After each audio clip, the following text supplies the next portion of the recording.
Hello, friends, and welcome back to the Jank Tank episode number 29. My name is Timothy Zaccanino. I'm going to be hosting for you today, and we've got the entire Odd Acorn gang back together. We took an episode off, and Chris, Teld, we're all here together to talk about some Duskmourn, and we're really, really excited about this set. So are we not the gruff triplets? Is that not what we're going with? Oh, that's a good one, too. You know, I was thinking, like, trios and magic, to piggyback off of Baker's Bane duo, and I was like, send triplets, Odd Acorn Gang. These guys are definitely going to know the classic Magic the Gathering card, the Odd Acorn Gang. Which, honestly, right now, if you could tell me what that card did or even what colors it is, I might give you $100, but... I'm going to go with green. You would be half. I'm gonna correct. go with purple. I'm gonna go with green, purple. Green, purple. You were more correct than Teld. Anyway, I don't even know what the Odd Acorn Gang does. I just know it has squirrels in it. Gruff triplets would have been much better, though. Yeah. You guys excited to talk about? I keep saying it, but dudes in hallways. You guys ready for dudes? So in many hallways dudes in hallways. Kids in the hall. For those of you who are about my age, Kids in the hall. That's good. Okay, so we're going to be talking Duskmourn review. The good news is we're talking from a cube perspective, not necessarily a standard or limited retail perspective, so we get to hone in on specific cards we like rather than take this whole set as a whole. We're going to talk towards the end of the episode a little bit more about the things we don't necessarily like, and in case it's not clear, if you're not catching the vibe, as the kids say, we're not super into this set. Like, the three of us together collectively are not super into, like, some of the storytelling elements and aesthetics of this set, but we'll talk about that as we go, and we'll kind of paraphrase our thoughts at the end of this episode. I told Teld when we did the Peasant review that we would hold off on doing that, so we kind of made it clear in that episode that we didn't really like Duskmourn, and we're going to make it very clear here.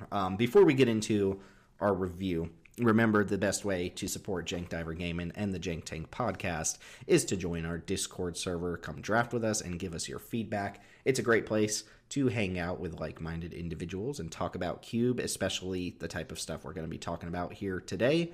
If you feel like we left off a card, or we're too high on a card or too low on a card, the Discord's a great place to just come have a conversation about it. You can find links to our Discord server wherever you're listening to this podcast.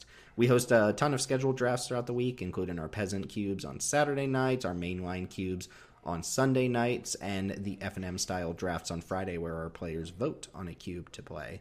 And we have various guest cubes created by our members throughout the server throughout the week. So there's plenty to do in the Jank Diver Gaming server. You can check out our socials, Twitter at Jank Diver Gaming, YouTube.com/Jank Diver Gaming, and you can find Teld streaming on Twitch.tv/Teld Talks. And do me a favor, if you're listening on YouTube, I mentioned in the Peasant Review episode, it's my birthday month. Do me a favor, give me a birthday gift. Hit that subscribe button if you're listening on YouTube, or just give it a like or leave a comment. It would mean a lot to me. You know, I'm 33. I feel like a couple YouTube subscribers would go a long way to, really pulling my birthday together. 33 was the beginning of the end for me. Just a heads up. Oh, great! That's good to know. Yeah. Thank you for saying. That's when things took a turn. So it's like specifically 33, the age you are now, really sucked for me. I don't know. 33's been pretty good for me. I'm hitting PRs in the gym, finally getting life in order a little bit. I don't know. Feels like life's finally coming together a little bit. You hear that, Tim? It's time to start hitting PRs in the gym, buddy. I gotta hit whatever a PR is. Actually, whatever a quote unquote gym whatever is. Tim does in the gym is a PR. That's all you need to know. Like, anything that Tim goes to the gym tomorrow and does is a PR. That's the beauty of working out. When you first start, everything's a PR. Everything's a PR. Yeah, you get to set a personal record in the gym every time you go in there. Morgan's like, where have you been all evening? I was PRing in the gym. Yeah. Like, how am I younger? I'm not used to being the youngest one in the room. I don't like that. But it's weird because you're also definitely the dad of the group. Yeah. Like, you are the one that holds the ship together. Necessarily, yes, I am the dad of the group. On account of being the dad in the group. I like being the oldest and also the petulant child. I have always said that I view you two as small children of mine, but, anyway, Daddy's going to go ahead and carry on with the oh, don't say daddy. I hate that here. word. So, I won't say that ever again, sorry. So, we want to jump into this Duskmourn House of Horror, singular, that bothers me so much. just to gripe for 2 seconds. Like, the fact that this is House of Horror and not House of Horrors is like the worst thing in the world from the editing perspective for my job, because everyone just types House of Horrors, and it's like, okay, well, gotta change that. Do you have you just like set up a find and replace at this point? No, I just expect it. It was the same with March of the Machine, which was not March of the Machines. That one I will give them a little bit of slack, because Phyrexia is supposed to be like, one hive mind. So like the machine is the idea of Phyrexians. But yes, when you're writing it, of course you're going to write machines. Yeah, it's still not right.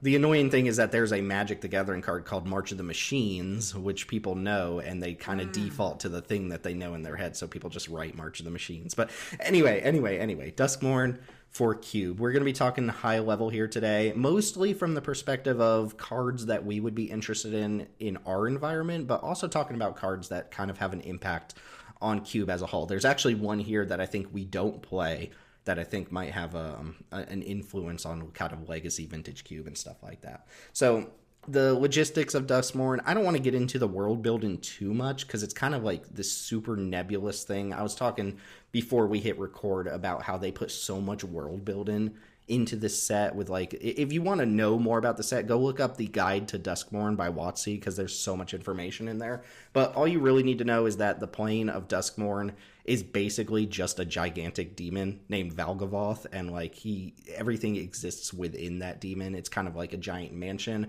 There is this kind of thrown in modern day 80s 90s horror tropes vibe going on, with a lot of references to like pop culture and familiar movies and stuff like that. I think it's one of the things that we're not super into that we'll talk about. And from a mechanical perspective, it's an enchantment themed set. It's a very heavily themed set around enchantments, and there are mechanics that care about enchantments. So logistically, this is actually probably one of the least complicated sets. There's no bonus sheet or anything like that. There's just some special guests that we'll be talking about.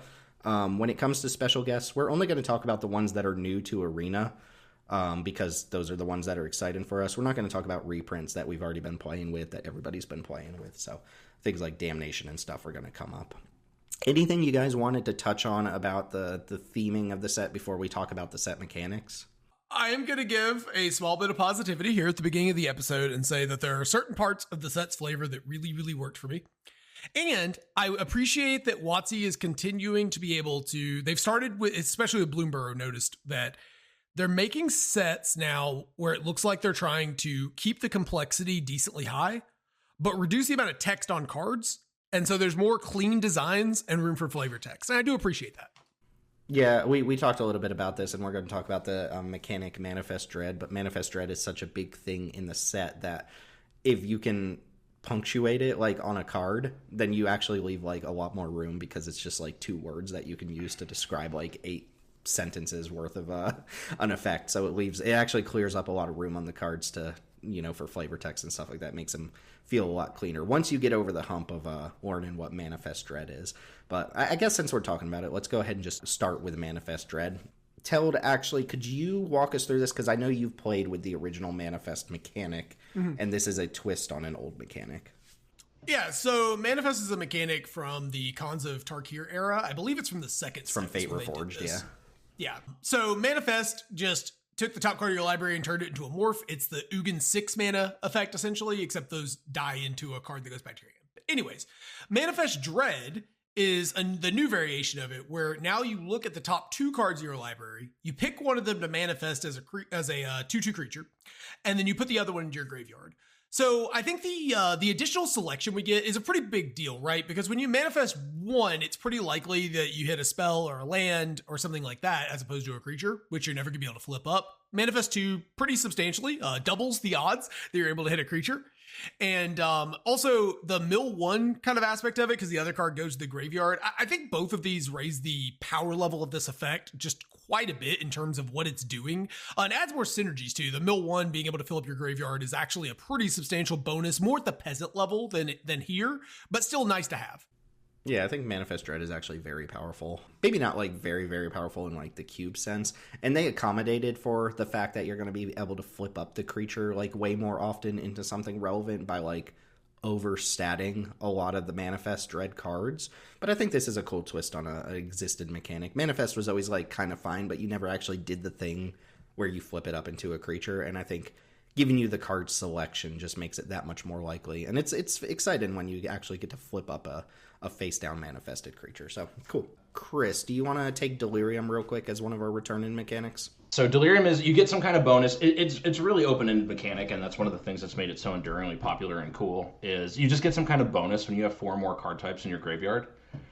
So it could be anything from like this card gets, +X and trample, or, at the beginning of your upkeep, it could be any number of things. It's just all you need is 4 different card types in your graveyard.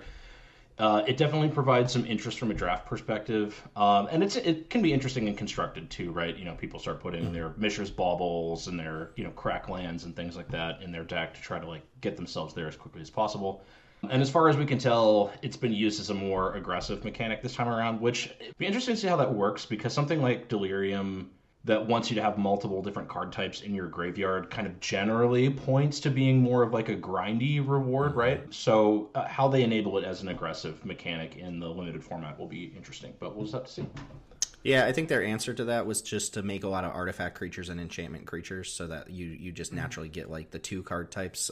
We'll see. I think, are we talking about the golden common here too, the Wicker Folk thing? I'm not sure, but like just a lot of aggressively slanted Delirium cards, which like Chris said is a little bit weird because like you're trying to curve out with creatures. You're not necessarily trying to fill up your graveyard or anything like that. But I also like the way it plays with Manifest Dread, getting cards into your graveyard. So Delirium's one of my all-time favorites, mostly because it just changes the way you would draft your deck a little bit, right? Like you're like, oh, I have this good Delirium card. Maybe I'll incentivize taking an artifact over this card that I would normally take. And I value that sort of stuff quite a bit. Yeah, well, like you pointed out too, like really cheap 2-typed creatures is a great way to do it. Like Delirium would have been really easy to enable in like Neo Kamigawa Limited or something like that, where all the 1-drops are like artifact creature or enchantment creature or whatever. Yeah, I think any mechanic that encourages people to appropriately draft Mishra's Bauble is a win in my book, because that card should not be going around, 11th, 12th pick in draft. It's just a really, really good card. It's free. Put it in your deck. Yeah, take Bauble, people. Bauble's good. New mechanics, and I should put new in quotes because Erie's not really that new, but the big headliner here is rooms. Let me go over how rooms work real quick, and then I got a question for you guys. So rooms are split cards. They have 2 different cards on them, kind of like the old Fuse cards or the old Ravnica split cards. They're basically consist of 2 rooms, 2 enchantment rooms with 2 different costs, and from your hand, you can cast either half of them. And when they enter the battlefield, they become unlocked, or at least that room becomes unlocked. Usually gives you some sort of like ETB value or just a static effect. And then once it's on the battlefield at a later point in time, you can pay the cost of the other one to unlock that room as well, which counts as fully unlocking the room. So it's kind of like a class enchantment, right? You choose... Like, you usually cast the cheaper half, and then later on you pay some amount of mana to unlock the other half, and you get this full effect. Almost like Kicker on an enchantment, So, like, logistically, there's some mechanical stuff going on there that's going to be complicated, but it's really not super, super complicated. Just pick a half, cast it, and then you can cast the other half later. I wanted to ask Chris, because you made a comment when we started looking at the first couple rooms that were spoiled. You said something along the lines of, I really hope there aren't any rooms that we absolutely have to play. And I was wondering, like, where that came from, if you just don't like this mechanic, or if you think it's, like, a little bit too complicated, or what that comment came from. Well, the thing is, they're not even particularly complicated. It's that I don't think that the mechanic is interesting enough to justify how busy and hideous the cards are. And that's like less of a problem for us as digital players, because it will always display it in the most legible way, and you can like hover over it so you don't have to like squint at the card. But if I was in paper and I like ever drew a card and it was like one of these rooms and I had to like tilt it sideways to read it, and I had to hold it up like right next to my face to read it, I don't know. I just think that they're hideous. Worse than that, in paper, you're also going to have to keep tracking issues of like which room has been unlocked. You're going to have a way to mark it. I'm sure they'll have things to do that, but yeah, it is very busy. That's a good point, Teld. And it's also an example of paper players have been pointing out for a while now that there's stuff that's cropping up in Magic that's like a pain in the ass to track in paper, but it's clearly being designed around the idea that most Magic's being played digitally now, and it's not going to bother most people that engage with it because of the digital interface. Teld, we talked about a couple rooms on the Peasant episode that we were excited about for Peasant Cube, but as a mechanic, we didn't really talk about it. Do you like rooms or no?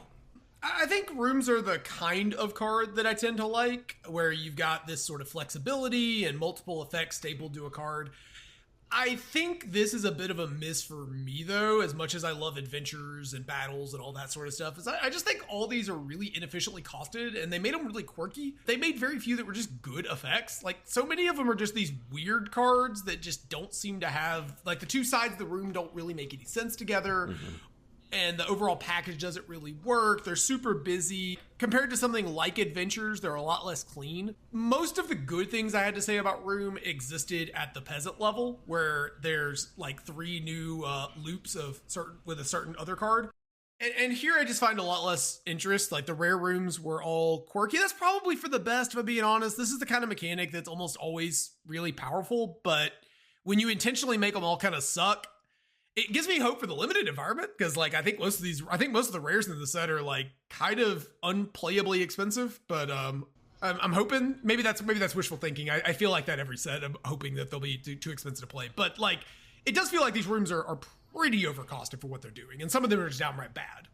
Yeah, mechanically, I actually love rooms, personally. I'm a sucker for them messing with card frames. It's part of the reason I love Sagas so much, but I get, like, it's not really, it's like trying to be a really novel mechanic, but it's actually not that different from things we've seen before. I don't know how they'll play out. You're absolutely correct that, like, they compensated for the fact that this is just 2 cards in one by making them slightly weaker. Like, we saw the red one that's basically, oh, this is Ren's Resolve, but it costs 1 more mana. And it's like, why would I ever pay 1 more mana for Ren's Resolve? The other side better do something good. And it's like, it's okay. It's an okay other side. But we're going to talk about, like, maybe 2 rooms today, so we don't have to get super into the minutia of the mechanic or anything like that. But yeah, I think for our purposes, the gamification, game objectification, however we're saying that was so prevalent at the Peasant level, where it's really, really good, I don't think it actually impacts us as much at this power level, because we don't have a lot of cards that interact in that way. Yeah, this is definitely feels like a Peasant mechanic, but there are a couple rares that are worth mentioning.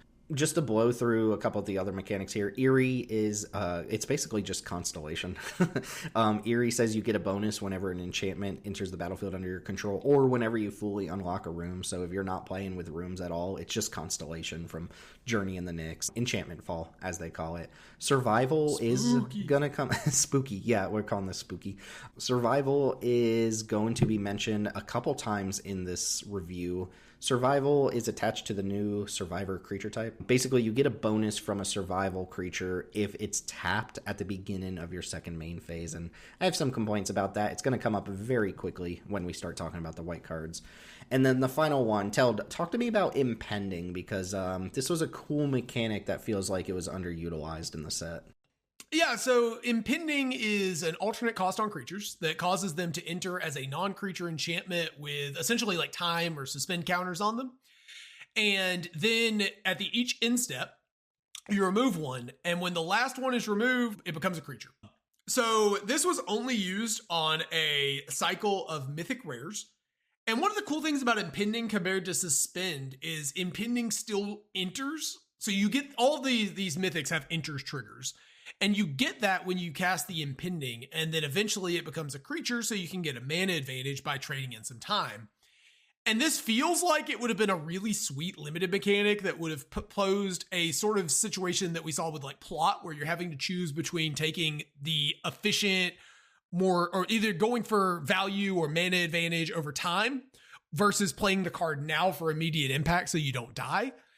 And for whatever reason, they decided to only put it on a cycle of Titan-y type creatures. And that feels like a pretty big L in design. I think this would have been a really sweet mechanic for the set. It is a cool mechanic. It's just underutilized here. Like, it's just not going to come up very often because it's only on 5 cards and they're all mythic rares. So, okay, let's go ahead and get into our card by card here. I am going to kick things off with one of these Overlords, one of these mythic rare Impending cards. So let's go ahead and read this one. This one's pretty exciting, I think.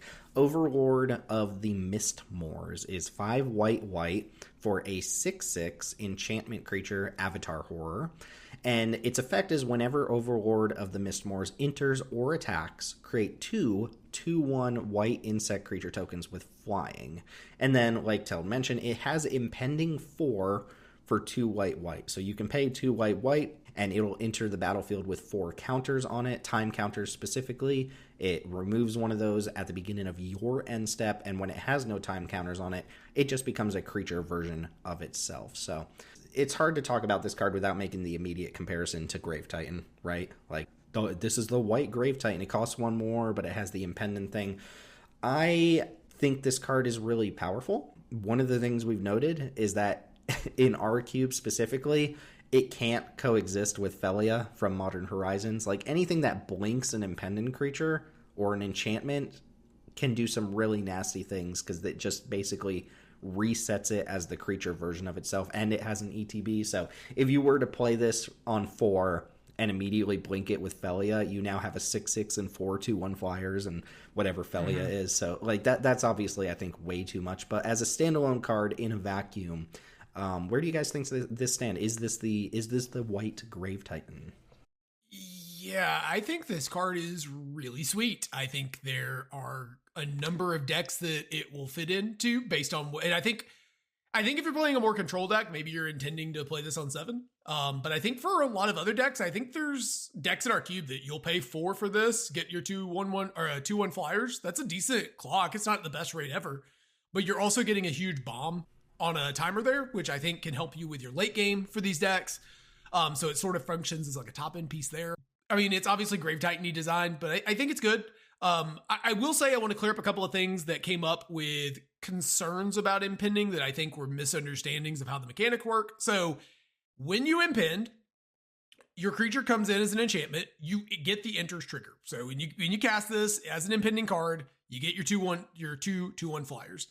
Then the impending removes at the end step, so it does not become a creature until the end of your turn, so you do not get to immediately attack. And when it becomes a creature, there is no re-ETB, so it does not re-ETB. There were some people who I think thought that either you didn't get anything at first, there were people who thought that you got to do it at the beginning of your turn and immediately attack or re-trigger because it comes a creature. So I just wanted to clarify a couple of things on that I think people maybe thought these cards were better than they are, although I do think it's quite good. I'm not saying it's not, just clearing up some of the this is broken concerns or this is terrible concerns. Yeah, my first read was that impending was suspend, and it's not that. Yeah, it's a little different. Suspend on board. Well, yeah, it is, but it's like quite a lot different, right? Because when you impend, like if you didn't get anything the turn that you spent 4 mana to impend this, then I think it would just be actively like really rough, or at like its absolute best, kind of like a total late game plan, and that's how I read it. Because I'll be honest with you, like spoiler season for this set didn't like light me on fire, so I haven't been as plugged into it as I would be typically in terms of what knowing what all the mechanics do perfectly because I've read them on 14 cards that I'm interested or whatever. As it stands, I think this is good. We do have a lot of crowding at 4 mana effects now, and I read this as a 4-drop, right? That's how I read this. That this is a 4-drop, so I think it's powerful. I'm going to be honest with you. I'm not crazy about the design or the art. So if we decided not to play this, it would not break my heart. But I think it's powerful enough. I mean, 4 mana for 2/1 flyers is not like a card that you would want to play at contemporary like Magic power levels, but it's also not bad. No. That's not a bad rate at all. Like 2/1 flyers for 4 is not a bad rate when it also says like, hey, in 4 more end steps, so effectively, like at the end of 3 turns from now, I'm going to have a 6/6 and I'm going to make 2 more of these. Or not make 2 more of these when it flips, but like I'm going to make a 6/6 and then it's going to threaten to take over the game. I think the power's there. I'm not sure that the design like lights me on fire in terms of like card that I'm excited to play with, but I think it's good. Yeah, and just to be clear, being an enchantment is a downside on this for people like us, right? Being an enchantment is just pure downside for the most part because it opens it up to like reclamation sages and enchantment removal and stuff like that. So that there are cubes where that can be an upside, and yeah, there's gonna be like random delirium stuff, but not in white. So I think being an enchantment is actually a bad thing for this style of card. Flip side of that, I will say, is that I think this card being able to be more easily dealt with might be a good thing, because I do think it's a gigantic threat and you need to be able to get rid of it. So I actually kind of like opening up to being disenchanted. I think that opened. There's Teld's point, which is like maybe it's good that this is open to other kinds of interaction, which is a point that I take and I think is a good point.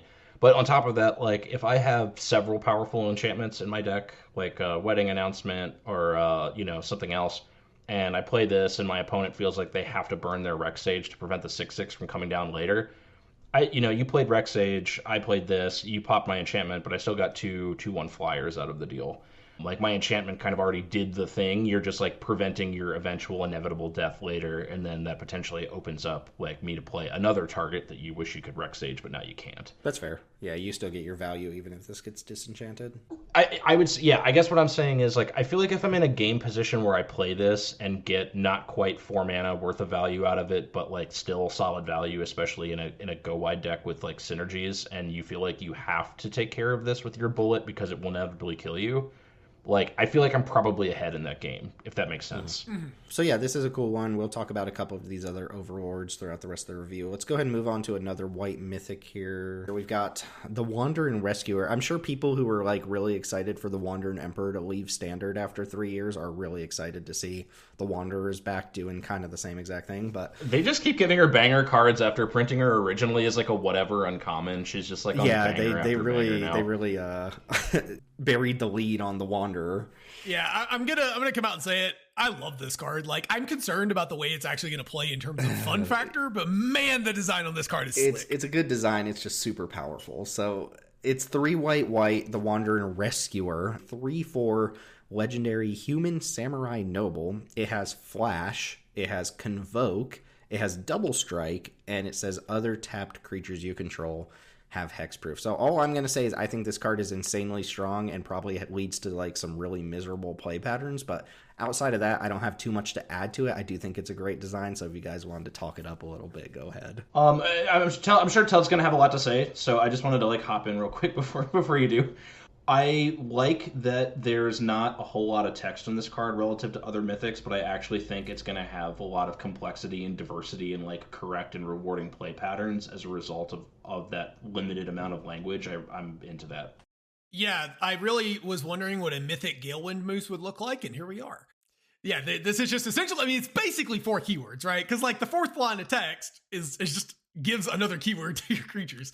I think this card has a lot of cool plays to it. I think it's the kind of card that I do think it'll be miserable. I think when we put it in the cube, there will be a lot of complaints, but I'm going to push to test this because I think the card is unbelievably sweet, even if it is probably going to be miserable to play against. There's so many cool things you can do with this card in terms of min-maxing, like, setting up blocks or setting up like taps and things like that. One of my big concerns with this card, actually, though, is that its primary purpose is going to be ending up to protect some sort of stupid engine card like Yawgmoth, and you're just going to like put a bunch of crap into play and then like tap a bunch of dudes, and then Yawgmoth's going to live and you're going to win the game off of it. Yeah, that's possible. Yeah, I mean, there's a lot to like here. There's a lot to This is the type of card that's going to reward format knowledge too. Like our regulars knowing that this card would be in the cube lets them play around it. But if like a new person joined for the first time and didn't like fine tooth comb the cube and like runs into this, you're going to hear them like, oh, I didn't know the Wandering Rescuer was in this cube, like that sort of thing. So yeah, there's ways to play around it as well. Although it's the type of design where it's like, even if you peg your opponent for having it, like we play on Arena, right? So if your opponent's completely tapped out and they're still getting stops while they have 5 white untapped creatures, it's like, I wonder what they could have, Like, even if you peg them for having it, what are you going to do about it? Yeah, it's the colossal rattleworm situation, right? Where it doesn't really matter that you sussed out that your opponent had the colossal rattleworm. It's like, so what? Yeah. I think this is a really, really high floor card, but I do think the ceiling on this card is through the roof. I think this is the kind of card that every time you play it, it's probably going to feel good. But when a really skilled player or a really, crafty player plays it, I think you're going to see this card look absolutely broken. Mm-hmm. You know what else I just noticed that's really cool about this? The watermark in the text box is like the desparked planeswalker thing. I don't know that. I assume that shows up on like Tyvar and stuff that we're going to talk about too.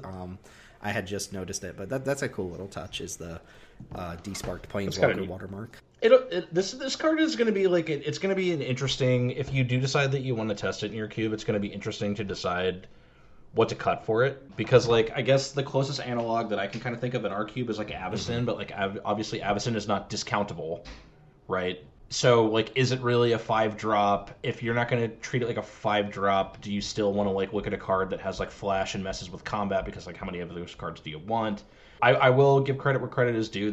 I think they've designed a mythic here that's going to have a really unique play pattern relative to like any other card that they've ever printed. So it's just going to be interesting because in a lot of cases, it's like, oh man, here's this really great proactive 3-drop that we're just going to replace this proactive 3-drop with. And this is a card where I think we're going to have to talk a little bit more in depth about like, okay, like what do we do with this? Yeah, the Emperor just don't miss. So yeah, the Emperor don't miss. No, does not miss. All right, who added Paul Cheon to the list? That was me. It wasn't All right, me. talk to me about this because I am not on this. Paul in the hall, baby. Paul in the hall. Dude in hallway. Yeah, so Paul in the Hall is the reluctant role model. It's 1 and a white for a 2/2 human survivor, and it has survival at the beginning of your second main phase. If it's tapped, put a flying, lifelink, or +1 counter on it. And when it or another creature you control dies, with another creature you control dies, okay. if it had had counters on it, put these counters on up to 1 target creature. Okay, this card's way better than I thought it was. Never mind, this card's awesome. I didn't realize it shifted counters from other creatures too. Okay, that's a little bit better. Yeah. Okay, so I had put this in as a card to talk about that I didn't really like, but was like a snowball-y 2-drop that you could play on 2, and it actually could, do things in the game. So the idea being you play it on 2, you clear an attack for it, you give it flying, and now it can start snowballing and accumulating counters, and eventually it throws a flying counter and maybe like a +1 or lifelink counter on another creature. The fact that it just sort of auras in a color that has a bunch of +1 counters though is kind of wild. Like I did not realize that it just sits there and gives all your other counters to other creatures. That's actually way better, especially in green white, because we're getting to a critical mass between like Bristly Bill, Luminarch Aspirant, all these cards that we just keep getting more of these cards. Ornery Tumblewag and stuff. Patchwork Recruit. I mean, there's so many now that this is probably kind of this is just like an Ozolith that also snowballs, right?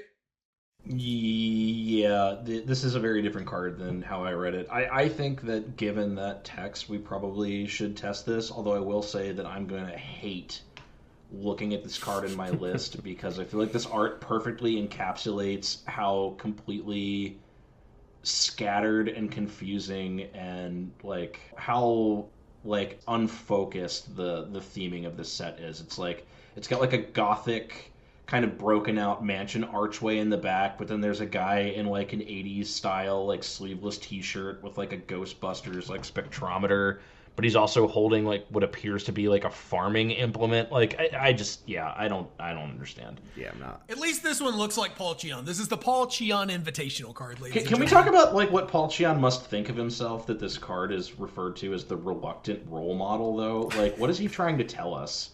Like, is he telling us like the insane people are running the? I think this is an incidental. This is not actually an Paul invitational card. Cheon, I don't know. Paul Cheon was probably still working at Wizards when this card was like conceptualized. So, I don't know. Actually, him being a reluctant role model in a company gone bad is probably why he doesn't work there anymore. So maybe this art's telling us more than we think that it is. They did let him go. So, this card needs help though, right? Like just as a 2/2 with this survival ability, it needs other stuff going on, right? Otherwise, how is this card surviving and getting tapped second main phase? Like you need a pump spell or other +1 counter card or something like that to get it through the first time.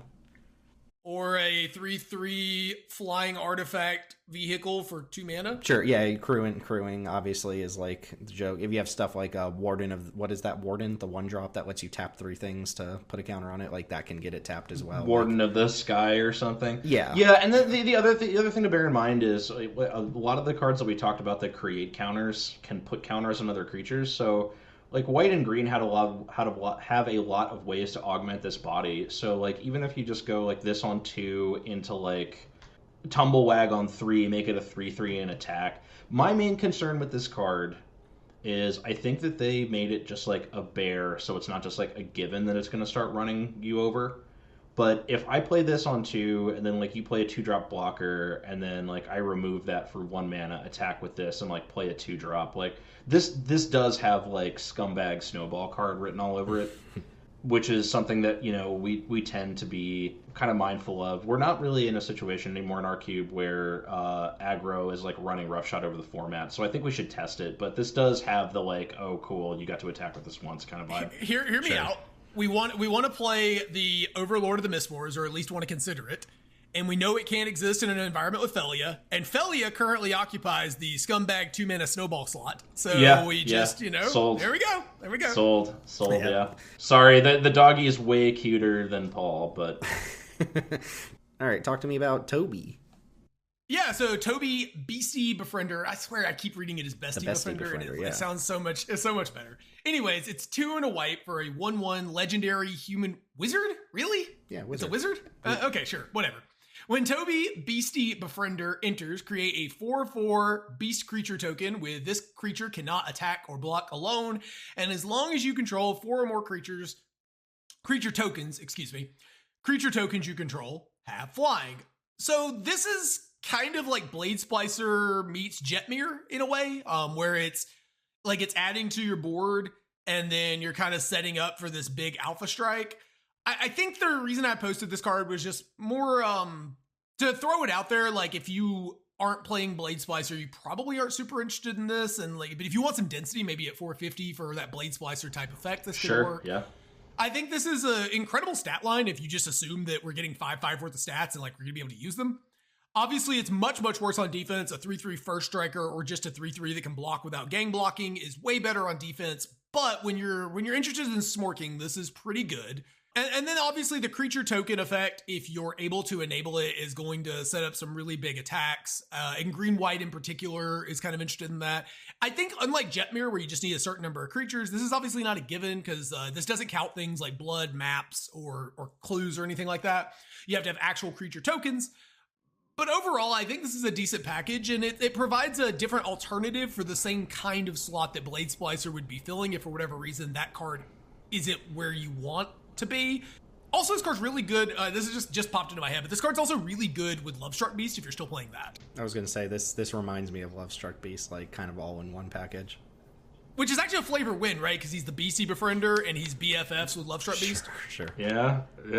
I think where I'm at on this card is for a 360, if you don't want to devote like multiple white 3-drop slots to like, here's a 1-drop ETB or a 1/1 ETB make like a token, I think I'm still on Blade Splicer for consistency purposes and other reasons. If you're playing a white section that can augment its own creatures fairly easily, putting a +1/+1 counter on a 4/4 that can attack or block on its own is a lot worse than putting a +1/+1 counter on a first strike, like a 3/3 first striker. But if you're aiming for more of like a token synergy thing, like explicitly like lower floors, higher ceilings, like if you work for this tokens thing and really make your deck do that, then this can like alpha people out of nowhere. I think that's really cool.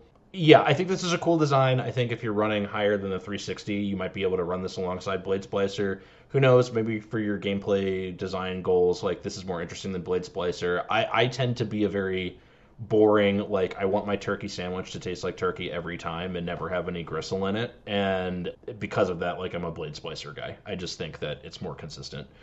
Okay, but hear me out. What if we put this in our Jeskai tokens Flames of Anor deck because this is a wizard? Oh my god, this is a white wizard, huh? Actually, you probably shouldn't say white wizard on a recording. I was like, what did he say? Maybe edit that one out. No, yeah. we definitely use that for outro material. It's a Gandalf. It's a Gandalf. This creature can't attack or block alone is like one of my least favorite lines of text because it just like turns your opponent's removal spells into double removal. But this is also a 2-for-1 on the front end, so I think this card's fine. I think it's like actually just Rage and Crunch, but like I don't know if we're putting Rage and Crunch in our cube or not, but obviously that's underselling it a little bit. It's 2 bodies in 1. It gives you something to blink, and notably that token is not legendary. It could have easily been a legendary token, so being able to blink this does give you additional 4/4s. So that is true. If you can blink this, then it starts to get really crazy, right? Yeah, we go Delny into this or something like that. I think would we inevitably update the 450, which we need to do. Yeah. I think this is a card that I would be interested in including for density purposes, because I do think every white deck probably wants some variation of Blade Splicer, or all the white creature decks at least do. So having a second copy of that floating around would be nice just to make sure you can get that. I agree with that. Just because I'm a boring person who's obsessed with consistency, I'm on Blade Splicer if you're only running one, but this is a nice additional option to have. Sure. I agree. The Blade Splicer is more consistent and therefore probably better on average, even if this card's ceiling is way higher. All right, so 2 spells in white to talk about. The first one's kind of an interesting one. I don't even know where I land on it. So this is split up. It's 1 white for a sorcery at rare, and it says choose one. Destroy all tapped creatures or destroy all untapped creatures. If the selling point is 3 mana Wrath, that's really enticing. But is this ever going to do what you need it to or want it to do? I think in terms of 3 mana Wrath, this is not Temporal Lockdown. I think that card is the kind of go-to standard if you're playing with actual paper cards for that sort of effect. Yeah, the rate's really good if you can get it to work. All right, so if we're on the defense and we're using this card to catch up, our opponent has been attacking us, presumably. So we destroy their tapped creatures. So we don't get to kill, unless they played a haste creature, we don't get to kill the last card they played. So their best creature, presumably, because that's the one they spent the most mana on, is still around. And that's not very good. And if we're playing this because we're just they're not attacking us, why are we wrathing them if they're not in a position to attack because they have a bunch of untapped creatures? I mean, there's spots where that'll be good, but not sure on that.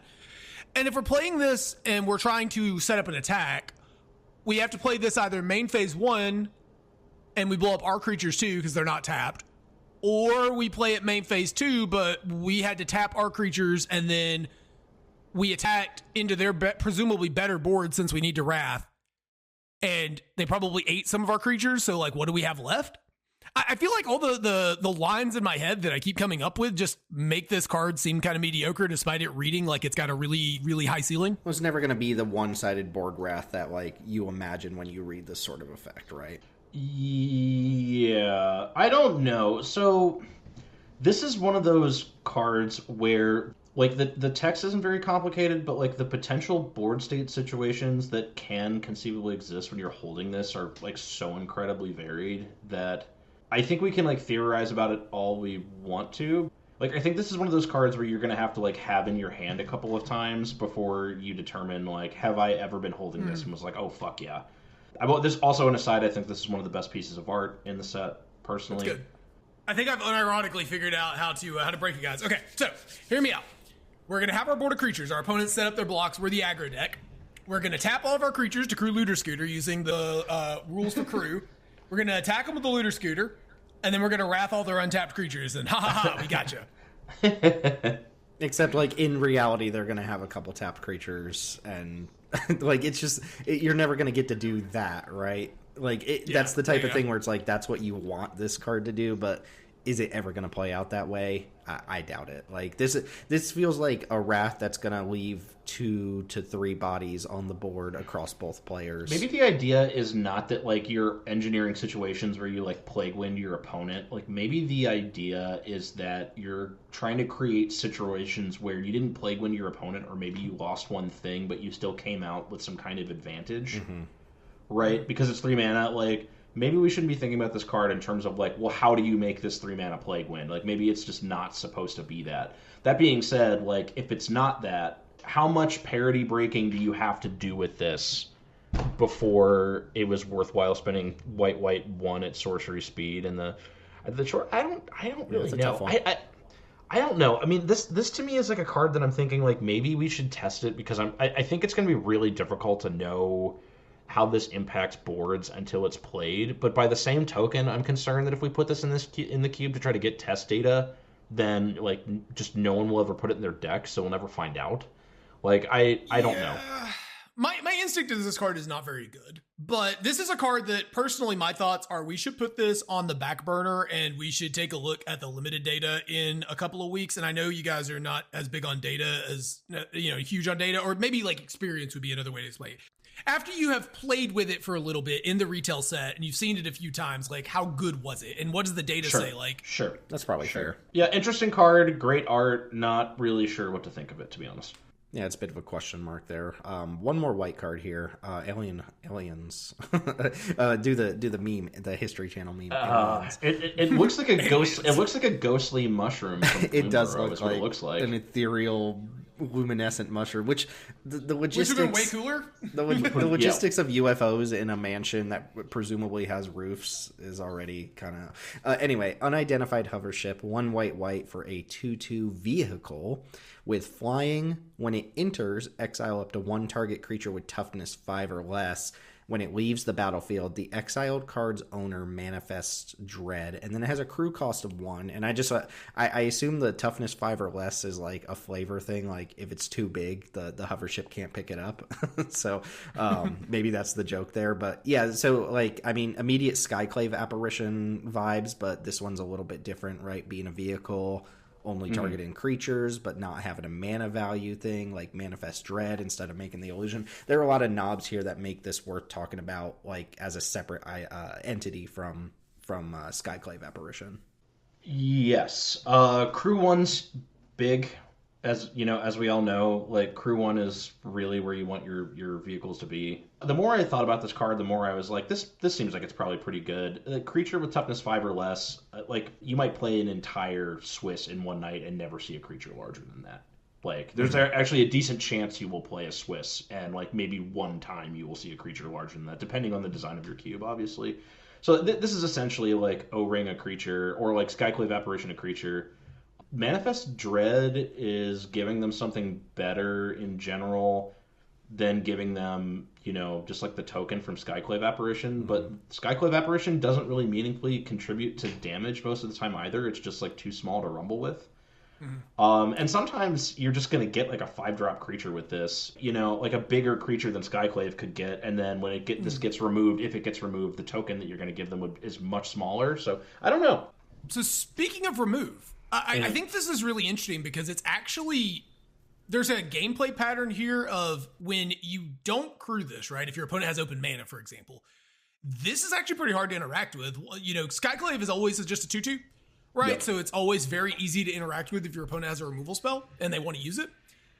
This is much more difficult to interact with on average. You know, obviously there's a few disenchants floating around that can get this, but for the most part, you don't have to expose this if you don't want to. Like if your opponent's representing removal, you're just not going to get got. You don't have to crew it up. That's true. So I think that makes it a little more reliable in that sense. You know, because you definitely don't want them to get the Manifest Dread, because that is a substantial upgrade over whatever they were going to get on average over the token from Skyclave. Do you ever see a world where you're exiling your own creature? I was actually about to say that. So if you're playing like in a token Z deck, you can blink it to eat like the 1/1 that your Blade Splicer made or whatever to just like manifest Dread, like on end step or something like that. Like I think that there's a non-zero chance that situations are going to arise where you're like, okay, well I have this like dorky creature I play, or like my Spirited Companion or whatever. Like I could blank my Spirited Companion, or I could blink this, eat my Spirited Companion, and then like manifest Dread and basically turn Spirited Companion into like 2 mana, draw a card, also like surveil 2, and like manifest a card, which I think is pretty. I mean, we're talking like I don't think that's going to be most of the time, but like you can do it. This is only going to happen if you have a Soul Herder in play, right? That's the only situation. Literally, yeah.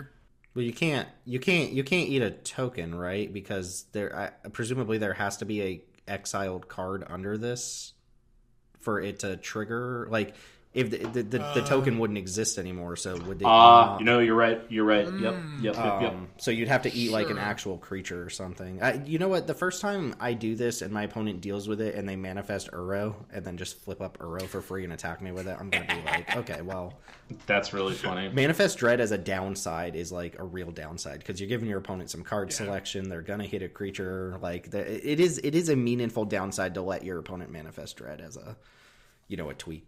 I think this is another cool card because I think it has some. I like when cards have skill testing downside upside type spots where, like, obviously if your opponent's tapped out, you're just going to fire this up and attack. But I like the spots where you have to judge whether it's correct to try to chip in the damage but expose this to removal into open mana. You know, and judge how much value your opponent's going to get off the Manifest Dread. I think there's some cool gameplay patterns here, and I like when cards have that. I think this is worth testing. Yeah. Let's move into blue here. We got a couple 2-drops. This card's really weird. So we've got Silent Hall Creeper. It's 1 in a blue for a 1/1 enchantment creature. It's a horror. It can't be blocked, just straight up. And whenever it deals combat damage to a player, choose one that hasn't been chosen. Put 2 +1/+1 counters on it. Draw a card. Or it becomes a copy of another target creature you control. And that, notably, that copy thing is not like till end of turn. It doesn't gain its other abilities, so it will no longer be unblockable It will no longer have the other modes. But if you already put the 2+1/+1 counters on it, it will retain those counters. So, I mean, what a weird 2-drop, right? Like, I assume the pattern here is you want to hit and draw your card first just to guarantee you got the 2-for-1. And then the pattern you want to do is draw the card, get the counters, and then copy another creature, right? Like, depends on your deck. Because if I'm playing the cocaine deck, right, we're just like interested in smorking our opponent, I get 3 hits with this before it becomes something that isn't unblockable unless I have another creature. So in that case, if I'm just trying to race my opponent dead, like I'm playing blue-red or green-red, or green-blue, get the counters I might first. be interested get the counters first so I can take advantage of the unblockable, and then I'll go for the counters. Sure, I guess that's true, actually. If you have a good feeling that you're going to get all 3 modes, you should actually do the +1 counters first, because then you're going to get an extra 2 points of damage and still get your card just a turn later.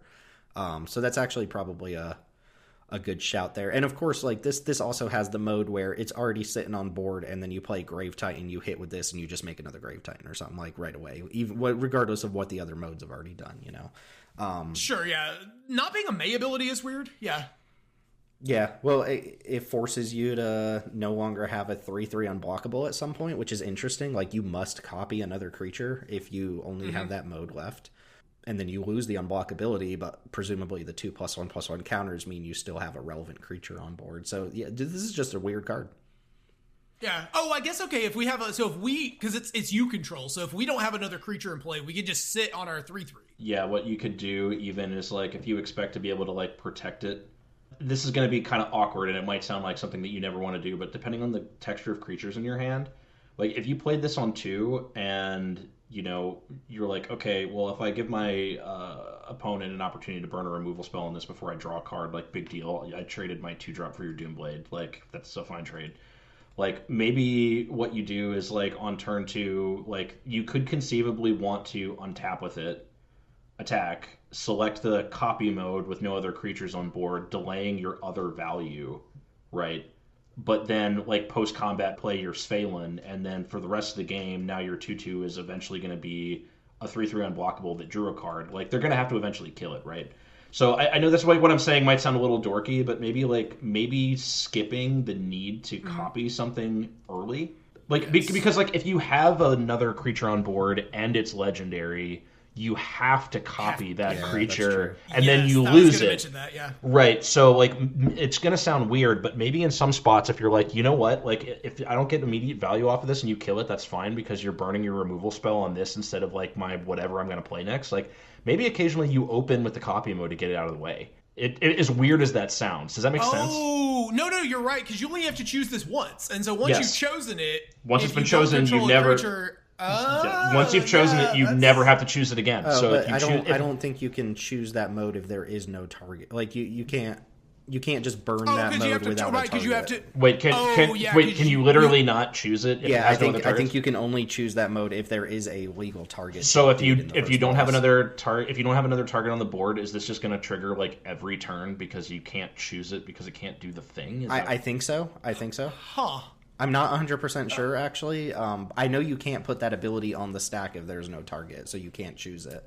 It's like choosing a charm from your hand that has a target mode. Like, you can't do that if there's no legal target. Okay, that's weird. But I do see what you're saying, though, Chris, in terms of there's spots where you're not going to want to play a quarter of our blue creatures are legends, so there's going to be spots where you just want to hold on to your legendary creature until they deal with the Hull Creeper. I think would be what's going to end up happening. I think the other thing too is this is does give you the possibility of getting blown out. So, like, this is again niche scenario, but, like, say you have the Hull Creeper, an Imricle's Messenger, and a Sphalen, right? You attack with this, and they kill your they kill your Imricle's Messenger, you know, with a removal spell, and then you trigger this, you have to target Sphalen. That's obviously fairly niche, but it could happen, and that would be super annoying. Or, like, worse, you have an Eldrazi you have to target or something. That's really strange. I like it okay. I'm not actually a huge fan of this design, but this feels like a card that we're going to test. I mean, it is nice, like, assuming that you do have a creature to copy with it that's, like, overall a better stat line. Like, it loses the unblockable, but it retains the counters, obviously. right? Yeah, so like even if you have to copy a legendary, you're presumably going to have it be an upgrade, even if it does suck to get 2 for 1 in that regard. Yeah, this is going to be pretty awesome to follow up with something like an elite spellbinder or whatever. Not because it's going to like trigger, it's not because it's going to ETB as elite spellbinder when it transforms or whatever, but like it'll just transform into a 5/3 flyer after it's drawn a card.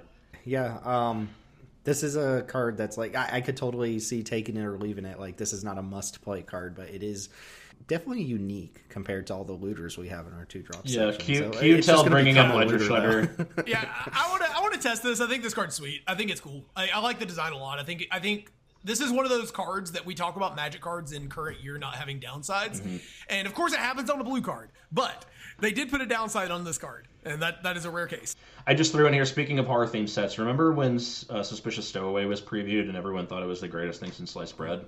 At the time, it was the greatest thing since sliced bread. Well, actually, we played it. It actually kind of wasn't. It was a 1/1 looter is what it was. But... Now we just get uncommons that are substantially better than that card. Yeah, everything that came after it just like completely stowed it away, you know?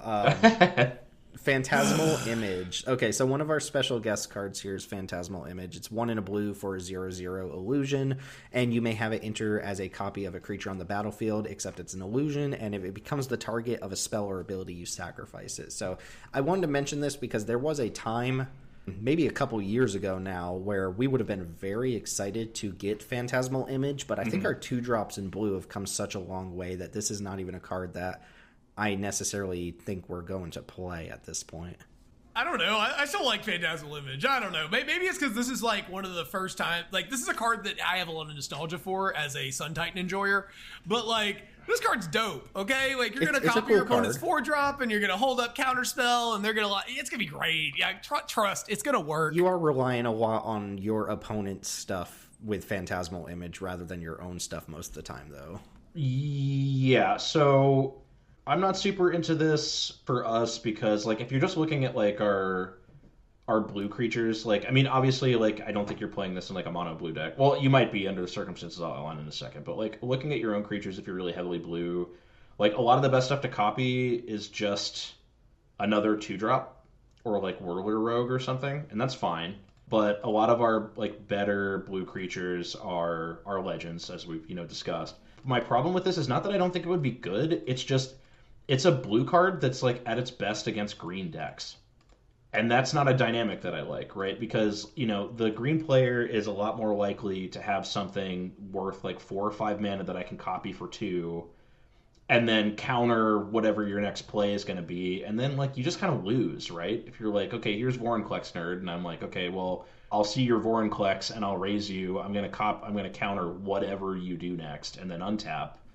Like, well, one thing to note there is, like, even through counter magic, it's pretty easy to kill the Phantasmal Image, right? You just target it with any ability that you can. That is Bruce true. Lee Bill can kill it with its landfall. This turns your Ornery Tumblewagon to Necrotol. So, like, it's not, like, super insulated if you have the counter magic up and you copy something big. So it's like the illusion text here is the downside to Phantasmal Image. Yeah, we could play. I think what I'm on is like this is a card, and maybe I'd be more excited if they gave us the original art. Sure. This is a card that I wanted for a really long time because I would look at other people's cube lists and be like, one day we'll have these classic cards. But like I'm looking at our blue 2-drop section and like I like our blue 2-drops. Yeah.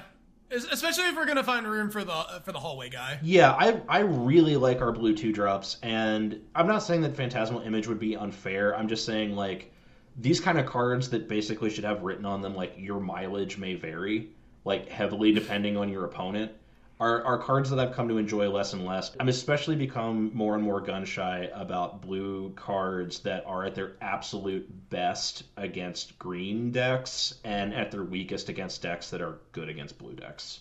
Like, am I excited to put this in my deck if my opponent's playing like low to the ground mono red? Like, almost certainly not. Like, I'm almost immediately boarding this out, I would think. That's true. This is quite bad if our opponent is playing Hazaret and Monastery Swiftspear. Yeah, or even just like super low to the ground, like white aggro. Like, yeah, I might be able to copy like your Blade Splicer or something, and like that's pretty good. But you see what I'm saying? Like, I don't want my mileage to vary on my blue 2-drop depending on what's going on board and who I'm playing. like in the typical blue deck, the creature you're copying from your opponent does not gel well with your own deck. Like obviously the best thing you can do is copy like a Grave Titan. But if you're playing against Glorybringer and you copy Glorybringer, their Glorybringer's still on board and is going to be better for them than the copy of the Glorybringer you got, unless you follow up with something really good. Yeah, because you can't exert the Glorybringer and kill their tapped Glorybringer. That's true. You can't even kill the Glorybringer with... Yeah. I will say, if you are someone who's interested in ever playing a clone effect, this is the one, right? If you want a clone effect, this is the best one, and I think there's some cubes where this will be really interesting still.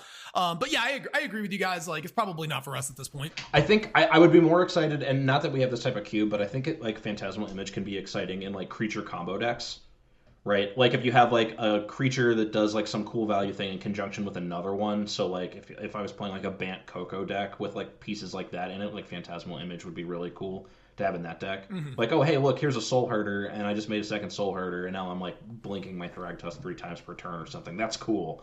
But we don't really have anything like that going on. Okay, next one. I think this card is super, super sweet. I don't know so how cool. good it is, so it's we'll so talk cool. about it. It's one of those cards where the art is really like, I want to play this because the art is so sweet. But Abhorrent Oculus, 2 and a blue for a 5/5.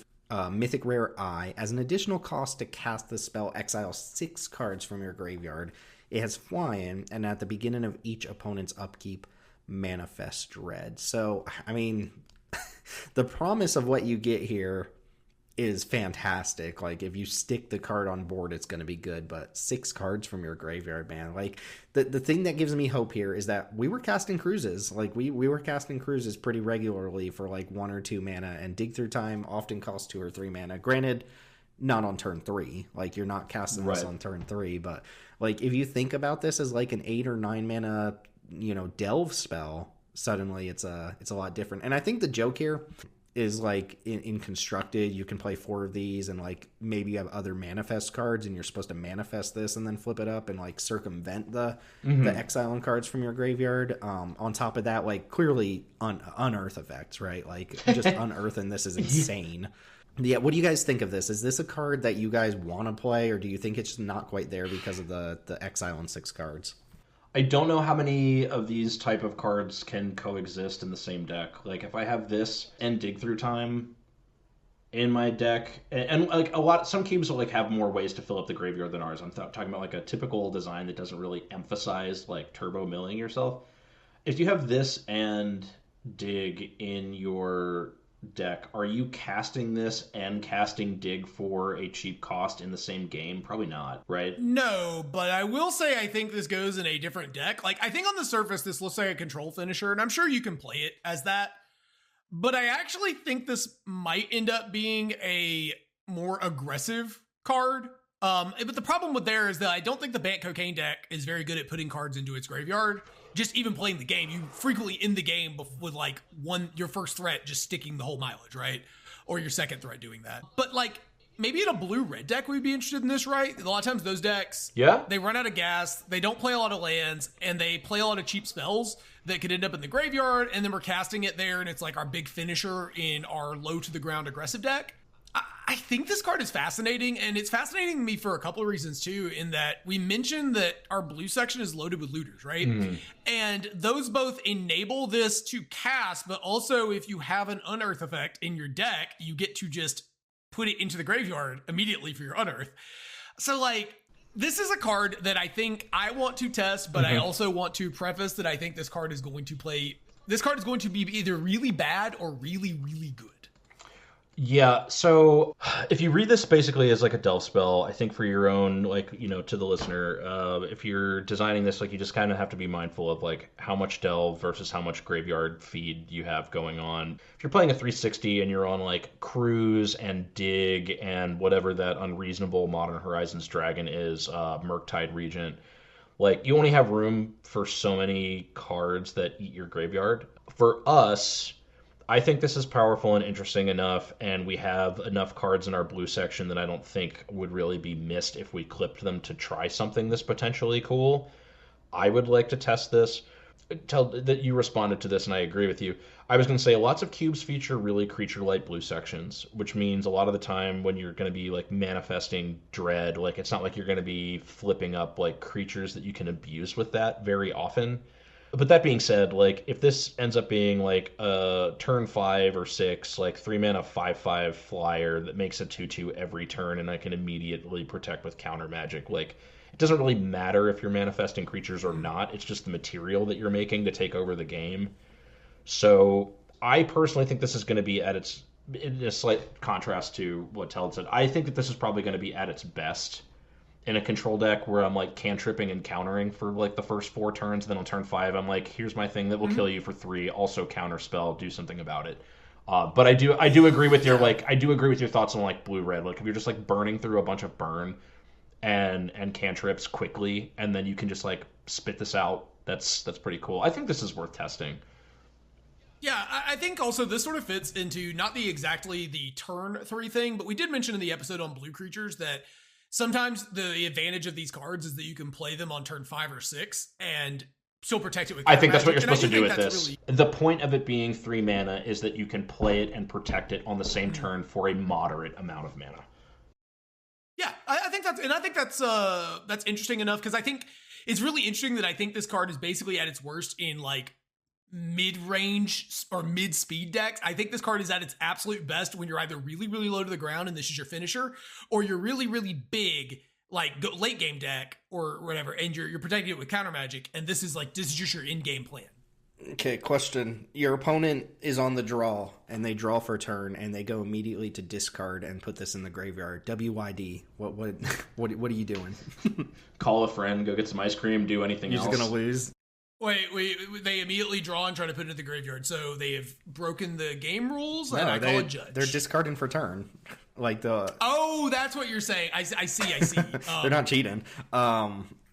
Yeah, they're it's like, they're going to unearth it on turn 2, is what I'm saying. Sure. Yeah, I think we should keep our eye on this one. That's all I'm going to say about that. Enduring Curiosity is up next. 2 blue for a 4/3. Enchantment creature Cat Glimmer. It has flash, and it says whenever a creature you control deals combat damage to a player, draw a card. So that coastal piracy effect. Whenever Enduring Curiosity dies, if it was a creature, return it to the battlefield under its owner's control. It's an enchantment that is not a creature. So this whole enduring cycle, I don't know how many of the other ones we're going to talk about, if any, but they all die and come back as non-creature versions of themselves. 4 mana, 4/3 flash, hit a player, draw a card, I think is interesting, and it gives that ability to the rest of your creatures, which is where I get really interested in it. My question is, like, does this gel well with the blue section? Probably, on account of like so many flying looters and stuff like that. Like if you land this when your opponent's not accounting for it and get a hit in either with this itself or like a couple of your flying creatures, that's probably enough to justify it.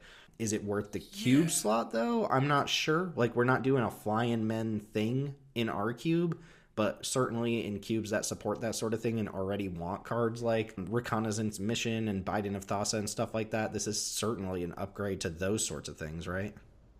Yeah, I think this is way, way, way, way, way better than all of those, because we're able to do so much more with it. Even without the flying man thing, a lot of times you'll play a couple of cheap flyers in your blue decks. Like almost every blue deck we have 6 of them at 2 in blue right now. We have 6. I don't count Sleep Curse Fairy, but just at the 2-drop, like we have 6 2-drop flyers, and then at 3 we have Borrower, Hopeender, Coatl, and V-Click. Mm-hmm.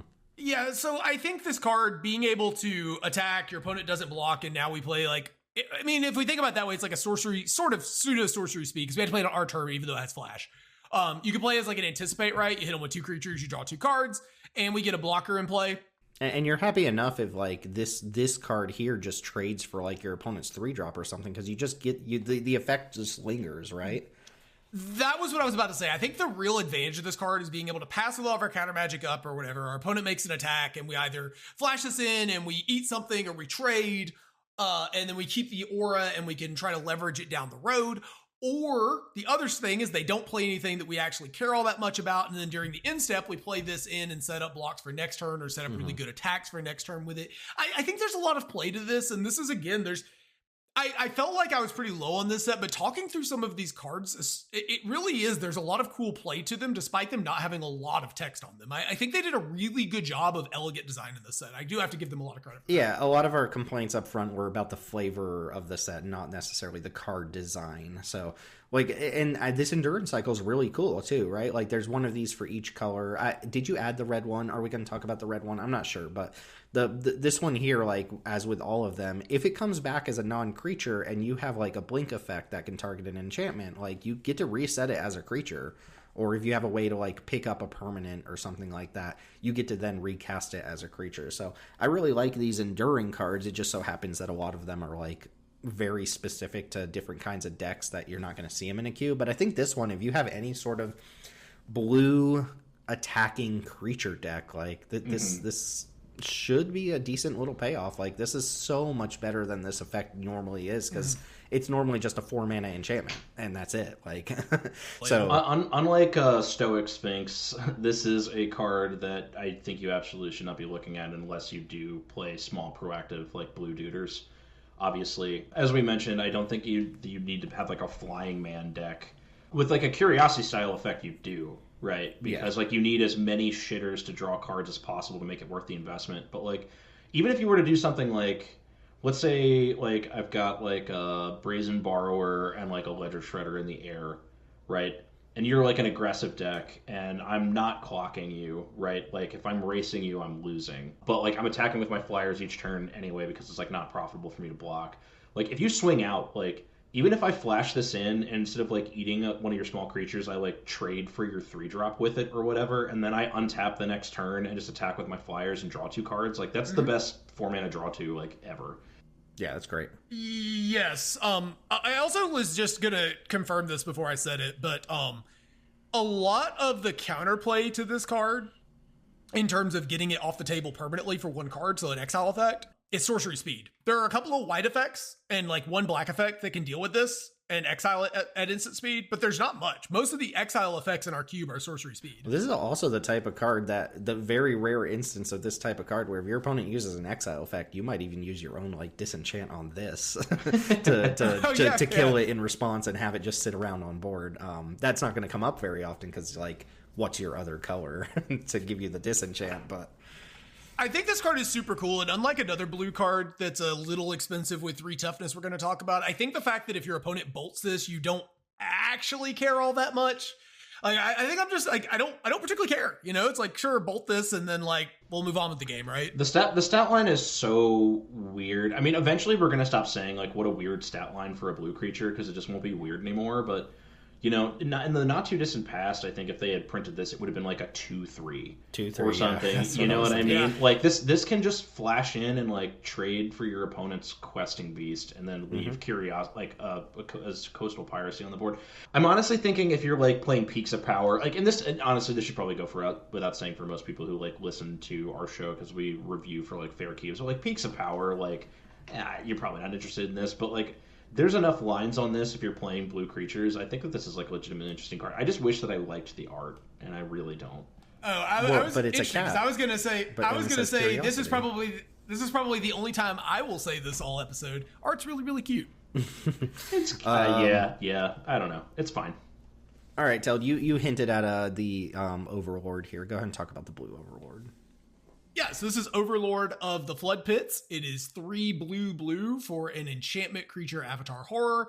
It has impending 4 for 1 blue. It's a 5/3 with flying, and when it enters or attacks, you draw 2 cards and then discard a card.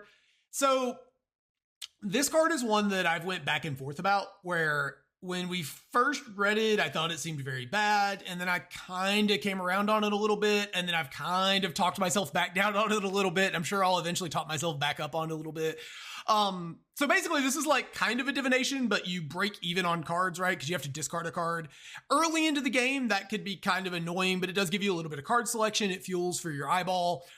For down the road, it sort of fits into that blue decks can frequently take turn 3 off to contribute to the board, even if this doesn't actually do that. So like the fact that it doesn't block is probably relevant. And then later into the game, you can either just play it as a 5-mana spell, which isn't crazy expensive. It is a lot, but you know, when 5 and 6 are a pretty big difference in our cube. Or if you think you've got time, you can impending it and hold up counter magic, and then you're discarding a land with the discard, and it's basically just divination at that point.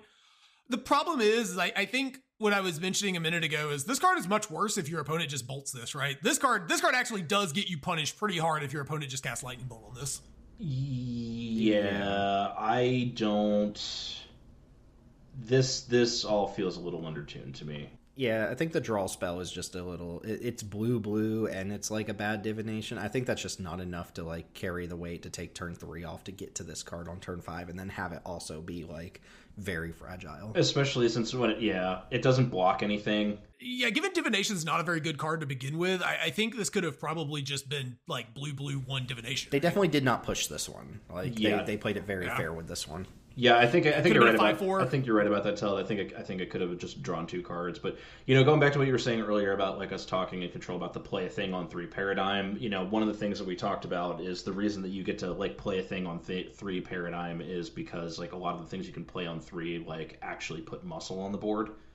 I think the whole reason that paradigm exists is that the thing that you're doing on 3 is not like draw 2, discard Actuals 1. Nothing. Yeah. So this one doesn't get there for me, which is unfortunate because it's cool looking. But even if they'd given it a 4th point of toughness, I'm not sure. Like I feel like when this flips, like I really needed to be able to like block something that matters, and I don't think it does that either. So it's a no for me. Yeah, this one's hurt a lot more by the fact that most of the other overlords we're going to talk about just like actually impact the board the turn you play them, even though they're a little more expensive, and I think that makes them just substantially more playable. Because this one, even if you cast it on 5, like you draw 2 cards, discard a card, your opponent bolts it, and then you die, right? Yeah, I mean, hell yeah. Like look at the white one. Like if I'm playing this as like a slow roller in my like blue-white control deck, if I play this on 4, like I can trade off this one play that I made for like 2 separate smaller aggressive creatures. And then I still have a clock roll. Like, for the white one, if I'm like, here's 2/2/1 flyers, and they're going to, trade for like a 1-drop and a 2-drop, and like now you have a few turns to kill me before like this engine comes down, it just stabilizes you way better. And the delay on it is only 1 more mana. The just cast this card is 2 mana cheaper than the white version, but like, how are you going to feel about spending 5 mana to sorcery speed a 5/3 flyer that like kind of super loots one time? Like that's bad. Compare this to Cavalier of Gales, which was a 5/5 that gives you equivalent value on ETB. Granted, it doesn't have impending, but I don't think you're going to have the room to actually cast this for its impending cost. So yeah, this seems like a lower power cube card to me if you're specifically trying to curate like a the top end's not busted type stuff. For us, I don't think this gets there. Yeah, I think you also have to take advantage probably of the constellation sort of synergy, like the enchantment matter. You gotta get something else out of this card beyond just the stat line, unless you're a very low power environment. That's probably what's going on here. Is the enchantment synergies are supposed to play into why you're playing this card? Yeah, that makes sense.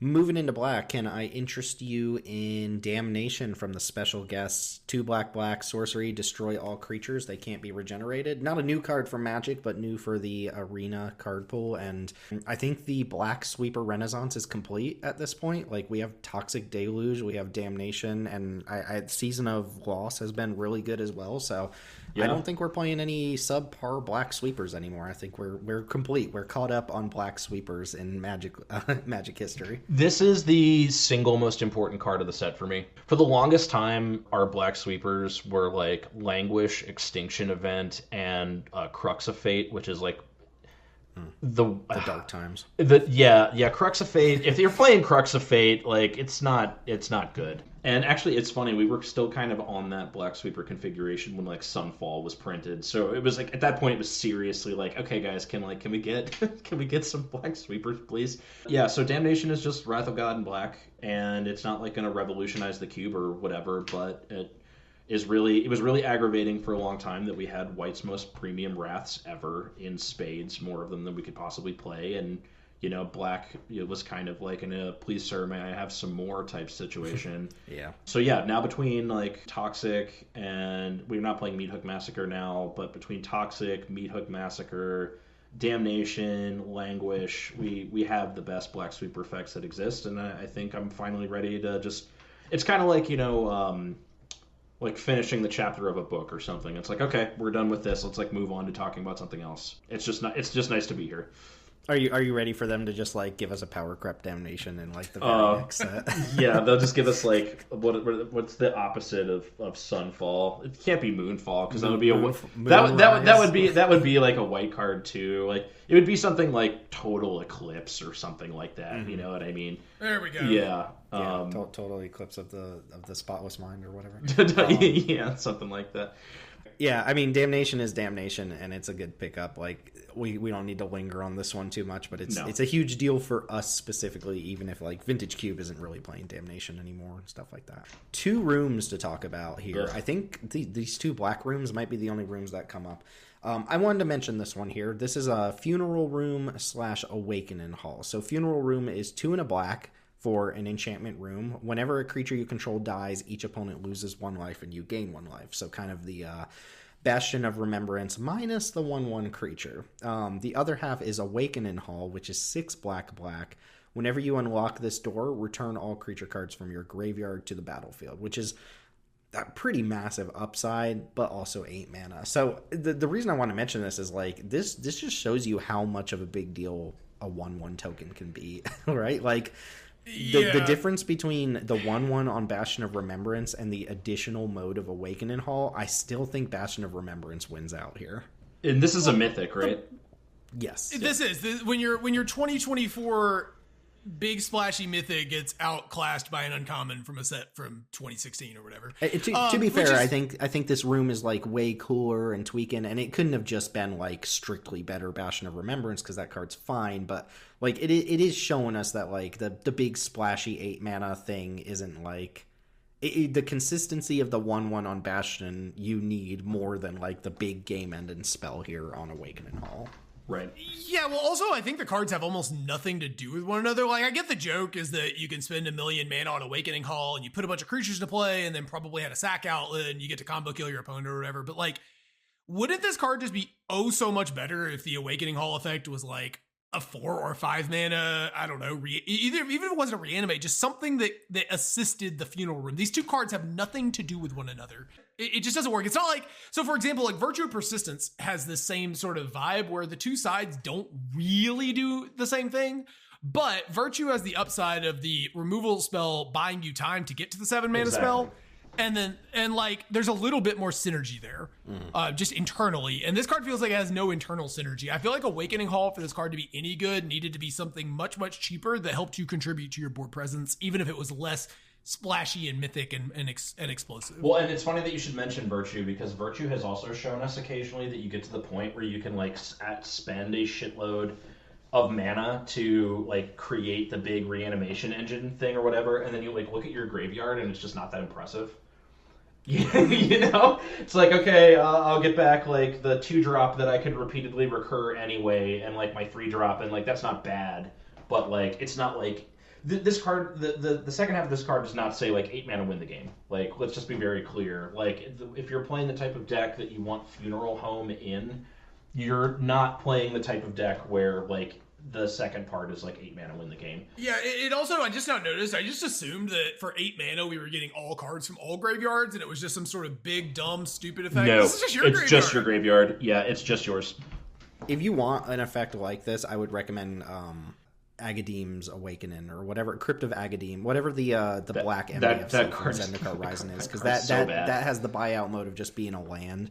And maybe, I don't know, maybe you just want a second Bastion of Remembrance type card. Like, just to be clear, I think this card is really cool and neat, and I think there is like a thematic tie-in between the two, at least from a flavor perspective and a gameplay perspective. It's not super tight, but if you want redundancy, like another Bastion type effect, sure, but you should play Bastion of Remembrance before you play Funeral Room, would be my recommendation here. And for anybody who's like wondering why, who is maybe like thinking about building like a black sacrifice section, but hasn't done it yet, and is like looking at how splashy the other part of this is, like, isn't access to that better than making a 1/1?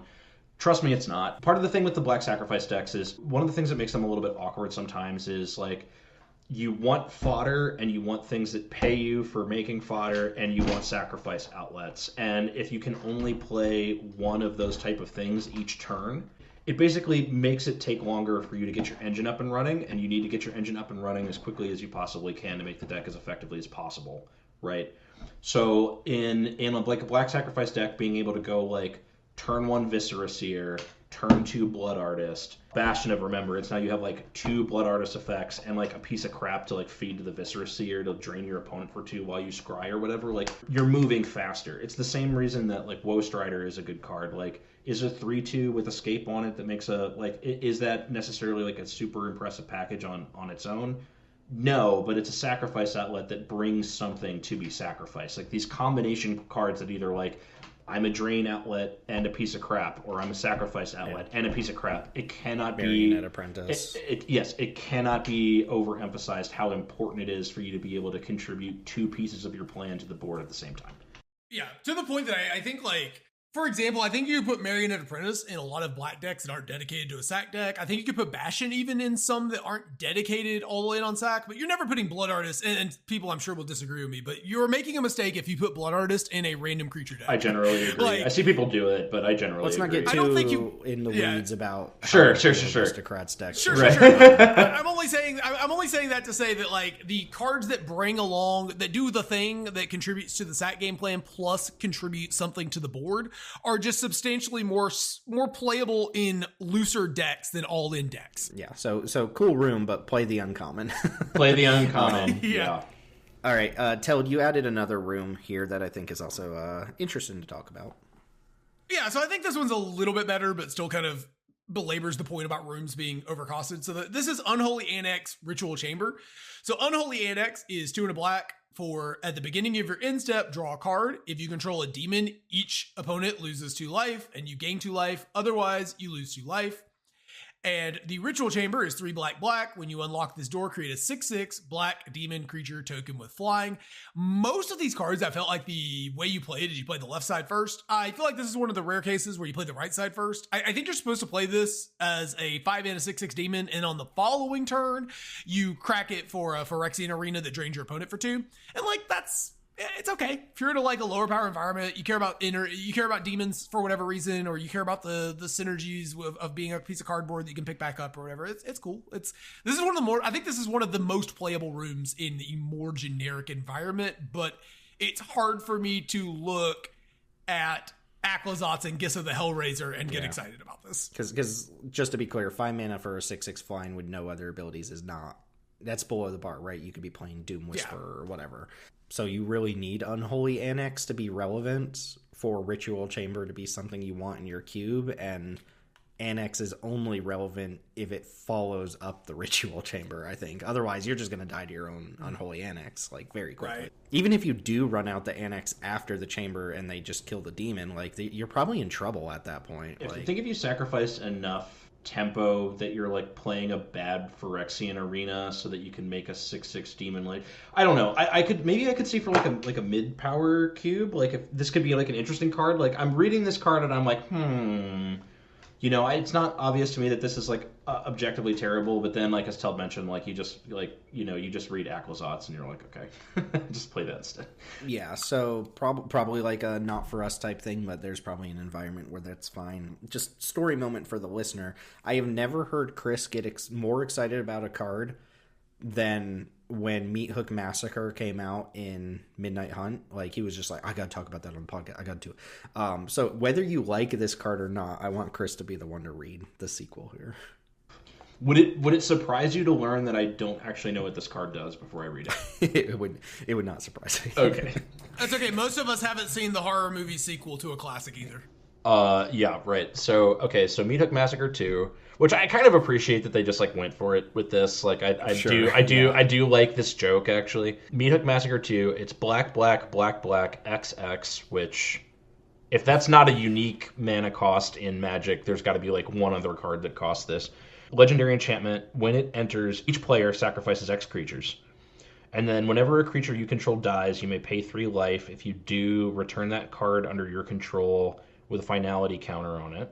Whenever a creature an opponent controls dies, you may pay 3 life, or they may pay 3 life. If they don't, you return that card under your control with a finality counter on it. So this is super powerful. Just to like break it down, I mean, like you got to get up to 6 mana for this, but if you pay 6 mana, you each sack a creature. You can pay 3 life to effectively not sacrifice the creature, and if they don't pay 3 life, you get the creature. This is a total meme card, I think, as Tim put it. Like, the flavor is great. I'm sure that, and I know I love to say this in reviews, I'm sure that in a multiplayer game with higher life totals and crazier stuff going on the board, you could probably like have some really awesome story time moments with this card. But this is not for Heads Up Magic. This is not for Heads Up Magic in any kind of official way. So the sequel is not as good as the original? The sequel is in 3D and it's supposed to be seen. God. It's supposed to be seen in a group setting. Yeah, it's bigger. It's bigger and more bombastic. It's bigger and worser, and you will not enjoy it if you like try to watch it at home on your couch. Yeah. Could I interest you in black, X equals 0 for just the ability to smash your creatures into your opponent's creatures, and then whenever they die... Because this isn't just the creatures that get sacrificed from X, it's whenever a creature dies, this triggers. Sure. It's still black, but like if this was like 3 in a black, would that affect? Like maybe, but black. Okay, so this is a good example of how a card can be terrible in terms of Heads Up Magic. Like obviously, I think this has got legs in multiplayer formats, sure, like Chris said. But this is a good example of where a card can be terrible and also be epic. This is the best card in the set, and it's not even close. Not even close. Yeah. Yeah, I don't even think it's particularly close. That this is the coolest, best card in the set. It's hilarious. The joke lands really well. This is great. I love it. Yeah, but it's also really bad. Tim, to answer your question about the black, just as an enchantment, I think at that point if that's your intent, you just put Grave Pact in your deck, right? Yeah, that's probably fair. Though I don't know. Well, yeah. I mean, like if you're trying to do something strategic instead of something like cool or big. Sure. Right. Let's wrap up black with a couple removal spells here. We've got Come Back Wrong, which is 2 in a black for a sorcery at rare. Destroy target creature. If a creature card is put into a graveyard this way, return it to the battlefield under your control and sacrifice it at the beginning of the next end step. And just for the wordiness there, that's so that it doesn't work with tokens. You don't get anything if you kill a token. So, Teld, do you want to just briefly mention why you added this one? Yeah, Sorcerer's Bee is really bad. 3 mana is really bad. But you do get a piece of cardboard, which we've been seeing as obviously very powerful, and even though it sacks at the end of turn, there's upsides to that in certain spots. But like, I mean, this is more of like a sack synergy card that also works as a removal spell for that deck if you're really wanting to support it. Killing green creatures with this is going to feel really good, where you get like a foreign Klex, and I guess that doesn't help. No, it doesn't. Take that back. You get you kill like a Workshop War Chief or a Tovolar's Hunt Master, and you get something on the back end, and then like you find a way to sack it for value with like a rights or something. That's true. Just hitting anything that has a good ETB on it is kind of nice. Even if you don't have the sack synergies, you can get a little bit out of that. So like, there's definitely some upside here. I don't think we can quite justify it, but it's a nifty card. There's some synergies here some cool things you can do with this. Yeah. Okay, I can see that. This is one of those, like, the art here is like, oh, it's the Evil Dead. Like, this is the stuff I don't like in the set, is like, oh, it's that one movie here's the art reference in it. It's like, okay, I got it. Like, thanks for jamming it down my throat. Same. Well, I mean, and I was going to say, here's like the 1980s, like, clearly like 1980s sneaker and jeans. Like, if they had done the entire set was like a reference to classic, even if it had been super on the nose, if the whole set was like, oh, here's like a mishmash of all these 80s horror movie tropes, so they all kind of had that shared thematic, I'd be more okay with that than like, here's some like random people in like 80s gear next to like this big dragon, and also like Tyvar looking sexy, like hunting like Innistrad looking zombies. Like, it's just so incoherent. Yeah. But, dude, if this was a duck foot instead of a sneaker, I would be like, hell yeah, like, baby. It was just a giant duck build foot. Oh, wait, the goose mother's a legendary creature, right? Like, she ended up on on Duskmourn somehow.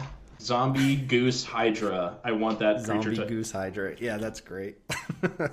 Wrap Up Black with Nowhere to Run. It's a card we talked about for the Peasant review as well. Yeah, it's a card we will be talking about. Yes, we will have had talked about. So this is just a 1 in a black for an enchantment with flash, and when it enters, target creature an opponent controls gets -3/-3 until end of turn, and creatures your opponent control can be the targets of spells and abilities as though they didn't have hexproof, and ward abilities don't trigger.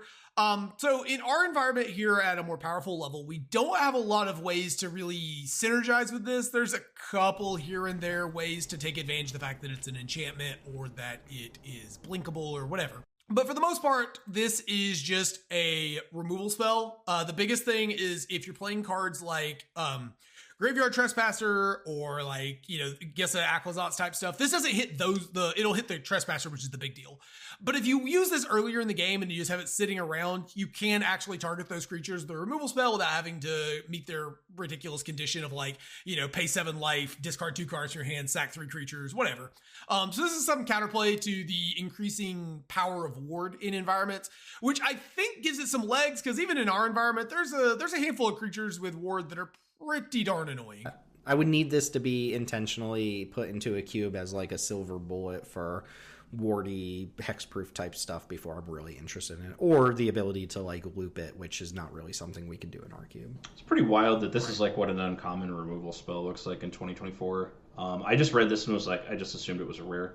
Okay, so if I'm reading this correctly, because it is already on the battlefield when the enter ability triggers, this itself can ignore hexproof and things like that for the purpose of targeting things.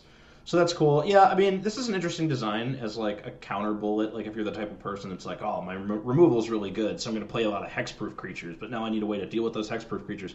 My answer to that design question would be just don't run a lot of hexproof shit. Don't play a lot of hexproof shit. And then if your removal's too efficient, just tone it down a little bit. But I mean, if that's not the approach that you want to take, right? And you do having a lot of wardy creatures and hexproof kind of tricksy creatures, or maybe your design includes some kind of built-in boggles deck or something, and you need bullets for it. This is a cool design. It's not something that we'll be breaking for, but yeah, I think this is more just a safety valve type card that obviously at Peasant this card is ridiculous. At Peasant this card is insanely good, but in more powerful environments, I mean, there are some things that you can do with this. Like I said, Graveyard Trespasser is a card that's highly cubable.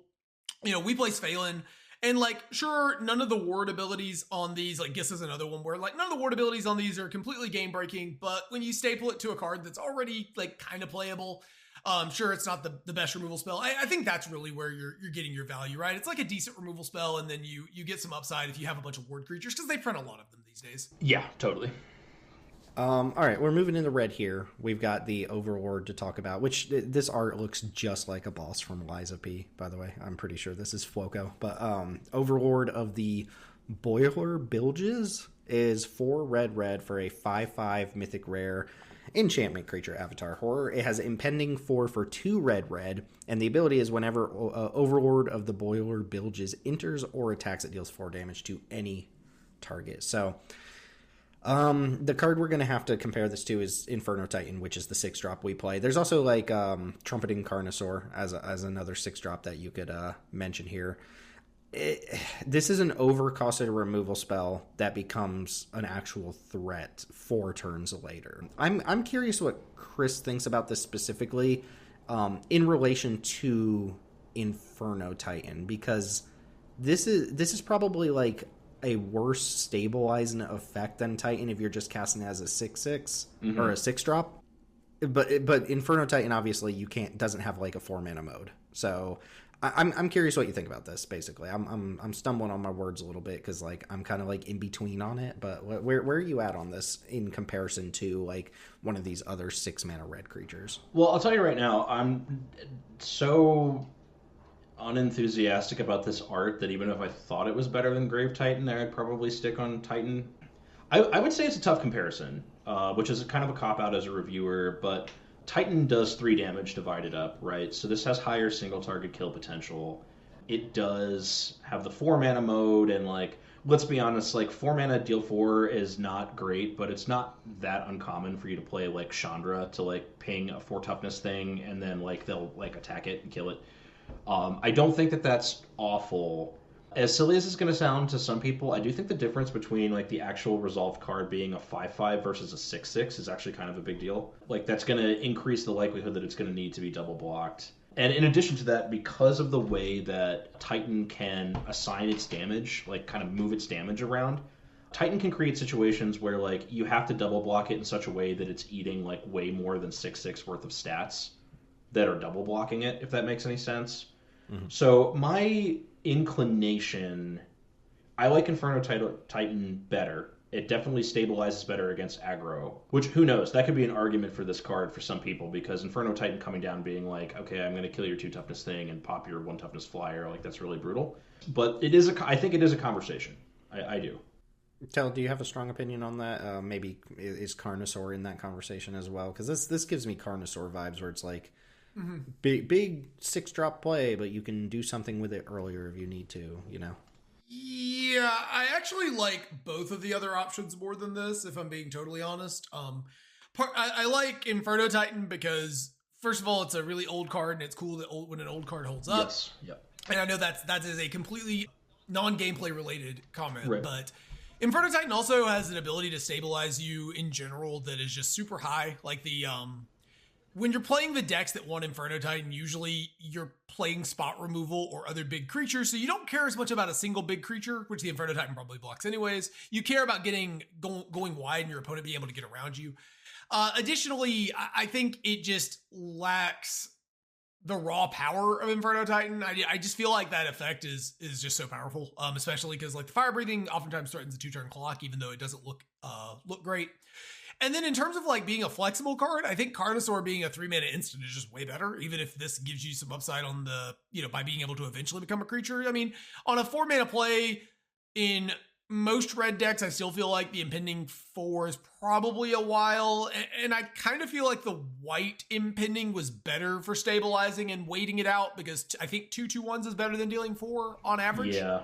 So just all around, I mean, this card is totally playable. It's fine, but like completely unexciting. Its art is really awkward in that I can't really make out what's happening. Oh, I love this art. I'm a sucker for big whirring machinery and stuff like that. But yeah, like I think I like the design of the art. It's just I think the color palette is done in such a way that it's hard for me to personally see what's happening. Maybe it's the low resolution. Hey, I'm not telling other people they have to like it. I just like it myself. Yeah. In any case, I mean, this is like Mythic's Goa, right? But like being 5 toughness, Chris didn't exactly mention this, but red section does have a couple of ways of dealing 5 to a creature. We've got Witchstalker Frenzy and Scorching Shot, and like if you play this and it gets Scorching Shot, like you just lose, right? Well, not necessarily if you got your value off Impending early. Like it's not right. It's not live or die in that situation. If you cast it for 6, sure, but you also snipe their creature too. So I don't think it's like you just lost the game if this dies to a yeah. I think the other way I would kind of frame like Teld's, like my take on like Teld's comment is being 5 toughness means there's actually a large number of green creatures that will trade for this in combat that can't trade for Inferno Titan, and Inferno Titan can trade with the 6/6s in green, and this can't.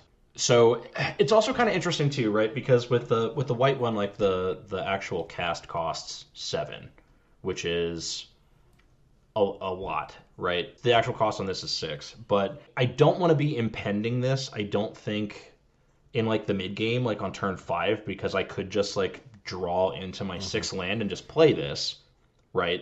And if I impending it on like turn 5 and then I draw my 6 land, this is just not coming online for a while, and at that point I can just dunk my Inferno Titan. And in the situation where you're going to avoid that is when this is like in your opening hand and you like curve into the impending. But I'm going to be honest with you, in most of my red decks, like I really hope in a cube, at least at our power level, that on turn 5 I have something better to do than sorcery speed deal 4. My gut instinct is with Teld. I think I like Carnosaur and Inferno Titan better. I doubt this card will cost anything. So if you're tired of Inferno Titan and you want to try this instead, like let us know how it goes. I mean, it's possible that having the impending mode just plays better, but yeah, so I mean, same caveat with the other overlords, where if enchantment matters a lot, or you have like blink things for permanents and stuff like that, this probably gets the nod over those. But without those, I think I can agree that Inferno Titan is probably just more consistent. Carnosaur a little bit different because the ETB does something different. But let's go and move on from there. So I added this card here. Screaming Nemesis is 2 in a red for a 3/3 spirit. It's a mythic rare. It has haste and weird ability here. So whenever Screamin' Nemesis is dealt damage, it deals that much damage to any other target. If a player is dealt damage this way, they can't gain life for the rest of the game. So just a nice little alchemy perpetual ability there. Notably, that can't gain life part is part of the trigger. So if you just hit them with this, that doesn't happen. Like it's not on combat damage. It has to come from the ability itself when this is dealt damage. But first off, 3 mana 3/3 haste I think is a good starting point. Like that just seems like a rock solid card. And then if your opponent ever has to block this, like they put a 3/3 in front of it, you get to just shoot. You get to bolt something else. So you're either still getting the 3 damage on your opponent, or you're presumably trading in combat with something and then taking out another small creature, and then God forbid, like they have to block with something like a Titan of Industry, because that's the only blocker they have. Like you get to just toss the 7 around, so they're damned if you do, damned if you don't. I think this is a really cool card. It has like 0 synergy outside of like maybe you can find a way to deal damage, like fireball it yourself or something to rebound the damage, but I'm not sure I'm jazzed about the can't gain life for the rest of the game text here, but I think the body and the ability is like a nice little package for an aggressive red creature. Yeah, that's a weird rider. It would be... I don't know. I guess it wouldn't make much sense to just have it be like the, players can't gain life text on it, because like the whole point of this card is to die. Like this card wants to die. Like this card wants to run screaming into combat and die and do a ton of damage. And I'm going to be honest, it's not a complicated card. I think that this is very powerful. Like, there is nothing that can block it that it will not trade for. If it's blocked by an equivalently sized creature, you trade for that creature, and then even if you don't even have the opportunity to, like, kill one of the other creatures with the damage, you just send it upstairs. At which point, it was like 3 mana, trade for their 3-drop, send 3 upstairs. I think this is a pretty brutal, aggressive card. Like, I'm not going to lie. And, like, because of what it does, like, they're kind of heavily incentivized to, like, Doomblade it on sight, which they're Doomblading a 3-drop, and they needed to hold up mana for it because it has haste in order to, like, prevent it from getting into combat. Like, oh, wow, yeah, put it, like, any kind of combat trick on this, pretty crazy. Like, if you can make it win a combat it wasn't supposed to. And still deal the damage. Yeah, like, any combat, if you can make it win any combat that it wasn't supposed to, that's got to be pretty close to lights out, right? The first time that happens. Yeah, because then you're probably dealing 3 damage to your opponent, eating their creature, and still having this stick around where they have to deal damage to it again to get it off board. This card's just kind of insane, right? Like, this card's just really, really good. I think this card's really, really strong. Yeah. Boros also, Reckoner with haste. WotC managed to make a mythic that has a lot of play to it, seems really cool, and had room for flavor text. What a game. Yeah, and I don't like the can't gain life thing, but that is a good part of the card. It just like, you no longer have an avenue to like come back with food tokens or lifelink creatures or anything like that. So like that is relevant text. Is this supposed to be carry? You know what? It probably is. I think it's supposed to be. Text? Yeah, I think this is supposed to be carry. Yeah. Okay, so that I like then, because it's not like this could have been a legendary creature named Colorless the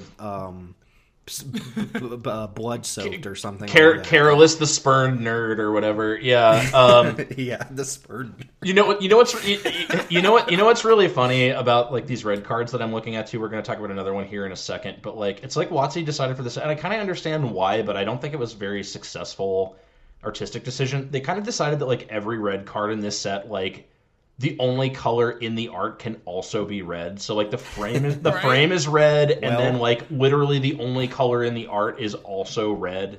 Now that I'm looking at it, Chris, actually a majority of these cards, like, look at all the blue cards. It's just blue on blue, and the white cards are a little better, but the black cards are all black on black. They're black on black. Yeah, they're black on black. That's called direction. Wow. That's called art direction. Wow.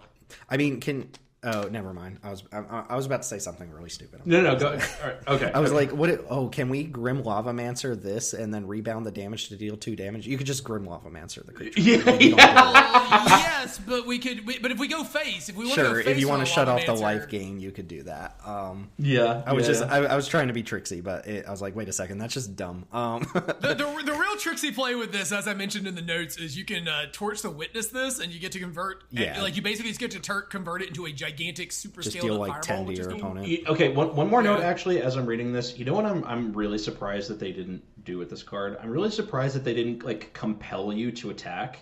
Because flavor wise it feels like it should, but also not compelling it to attack. I mean, obviously not compelling like a card to do something inherently makes it stronger because it gives you more options, but I don't have to attack with this. I can just like slam this down and just be like, okay, you can attack me with like your huge creature. I'm just going to trade for it. Like this kind of has death touch, or you can like, you can. This is the most gruel. This is the most gruel card that's ever grueled. I'm just looking through the green section, like Tyvar Stand, Overprotect, Hunter's Talent, Ranger Class, Ornery Tumblewag. Like, where Tyvar Stand in our opponent's creature on this one? Oh my god! Wow, that's actually gonna be really funny. I bet that's gonna happen. You can do that. I don't know if you can do that or not, I just wanted to make that aside because I just realized this does not require you to attack, and this has defensive applications as well. This can easily 2-for-1 your opponent if the creatures that they're playing are like similar. I think this might be the craziest creature I've seen in this set so far, personally. Yeah, now that we're talking about it, this might be the best creature in the set that we've looked at. Okay, let's move on. We got Pyroclasm here. This is a really strong reprint. It's 1 in a red for an uncommon sorcery that deals 2 damage to each creature. That's the card. I think we went from saying I think this might be oppressive in the Peasant Cube to like I'm not sure where it lands for our mainline cube. Mostly on account that we don't really play red sweepers, but this is like a more efficient, specialized kind of sweeper card than like the typical 4 or 5 mana try to kill everything type card. So we talked about it a little bit between myself and Teld for a different cube. Where do you guys think this stands in relation to like higher power cube? I don't really know. If I was just like curating by myself, I would see this and I'd be like, oh, that's a cool thing to have, but I don't think it's going in my unrestricted cube. I mean, we do see people put some red in their control decks, but I think if you're doing that, you're either supposed to be like blue-white splashing red for like Quintorius, or you're supposed to be like Grixis splashing red for Nicol Bolas and like maybe a couple of pieces of cheap interaction or something, or like Prosper.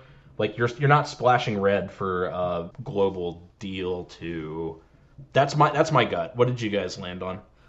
Well, it's different for Peasant because like Pyroclasm for 5 mana is still an excellent card there. But there's a note here that this is really good against green, and I'm not sure I even agree with that because like if you have it on 2 and you kill the dorks, it's good. But a lot of times green just has a 3/3 on turn 2, or like it just outclasses this so fast if you're not like on the play against the dork and you Pyroclasm away the triple dork star. Even a lot of the dorks have 3 toughness now, so I don't know that this stacks up well in an environment where a lot of the stats are pushed. Like we talked about how white has a lot more 2/3s for 2 and stuff like that. So like maybe this is just eminently fair and would end up being like just a sideboard card, which at that point we probably wouldn't play it. But maybe it's also the type of card that red would need to get out from underneath like a fast token start or something. I'm not sure where I land. Like probably playable, but not super powerful, like matchup dependent. Like it has a lot of bad matchups, I guess would be my default there. Yeah, I think the biggest thing is this is probably a sideboard card for the kind of red-black mid-range piles where you're just playing, you're playing your Prospers and all that sort of stuff. And yeah, that's one of the best decks in our cube, and I don't feel like they need a very specialized sideboard card to help them beat the aggro decks that they're already good into generally. Yeah, that's where I land. And the other thing is like we've noticed that we've managed to improve like really deep red or mono red aggro stock a lot, but part of the reason that we've been able to do that is ironically, even though it's like a very straightforward deck, I think if you want to make it work in an environment in a contemporary Magic context where like all the mid-cost stuff in other colors is so nuts, like you need like a bleeding density of like efficient cheap red burn, like backed up by making sure you have enough of the best like cheap red creatures to do that. So like if red aggro is going to continue to like come back from the dead like it has for us, I think that there's a lot of pressure on red slots, even though the pressure on red slots is to have a bunch of cards that do basically the same thing. Like red is a color that demands an obscene density of particular effects to work.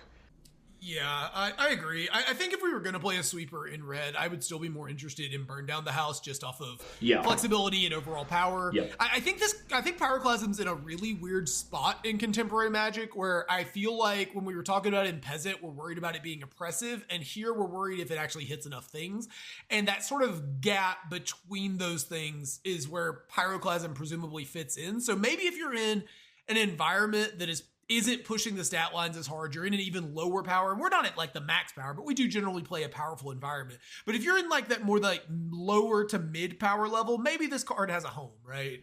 Yeah, this feels like the type of card that might be just good to have in our toolbox later on down the line. Like, if we ever identify a problem that Pyroclasm can help us solve, like, oh, our green-white decks are dominant, they're just going super, super wide, like, Pyroclasm is a nice card to be able to pluck out of the file and say, okay, here's a solution we're going to use to try and combat that. Yeah, it's never bad to have some bullets, and I will just go on, and I've clowned a lot on the art on this set, but I think that as far as what I think they should have tried to accomplish, like, broadly with the art direction in this set, like, this... Somebody should have looked at this and been like, how can we make the rest of the set feel like it makes sense next to this? Okay, let's go ahead and tell it. It looks like you've got 2 additional red cards you want to talk about. Both cool cards. Yeah, so the first one is the Roller Crusher Ride. It is 2 red X for a legendary enchantment.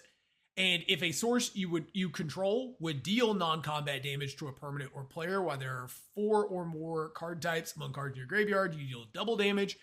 And when it enters, you deal X to up to X target creatures.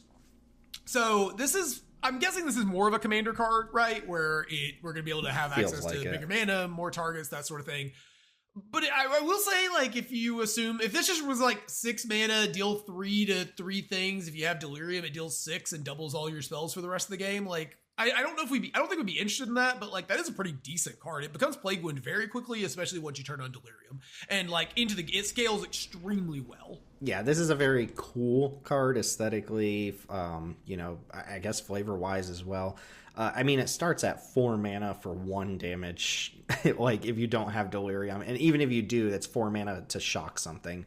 And then from there, 5 mana to deal 2 damage to each, to 2 targets. Still isn't good, though. If you have Delirium, that's now 5 damage. Like, that, I guess that's where it needs to start, is you need to have Delirium, and it needs to cost at least 5, because at that point, you're dealing 4 damage to 2 different targets. And then from there, like, it becomes kind of incredible, because you can just go, like, 6 mana, deal 6 to 2 creatures and 6 to your face. Or I guess it's only creatures. So I think this is a cool Gruul ramp card if you're in the market for another Gruul ramp card. Yeah, it reminds me a lot of the black finale from War of the Spark, which was like black X, kill 3 creatures with toughness X or less or whatever. Sure. I think the killer for me here is the fact that Delirium is just not guaranteed to be on in these red decks very often in cubes like ours, so you need to build around it. This seems like the kind of thing that, like, and I'm going a little bit on a limb here, but like, if you had like a big red treasure deck and like an artifacts cube or something, or like an artifacts and enchantments cube that you were trying to build, like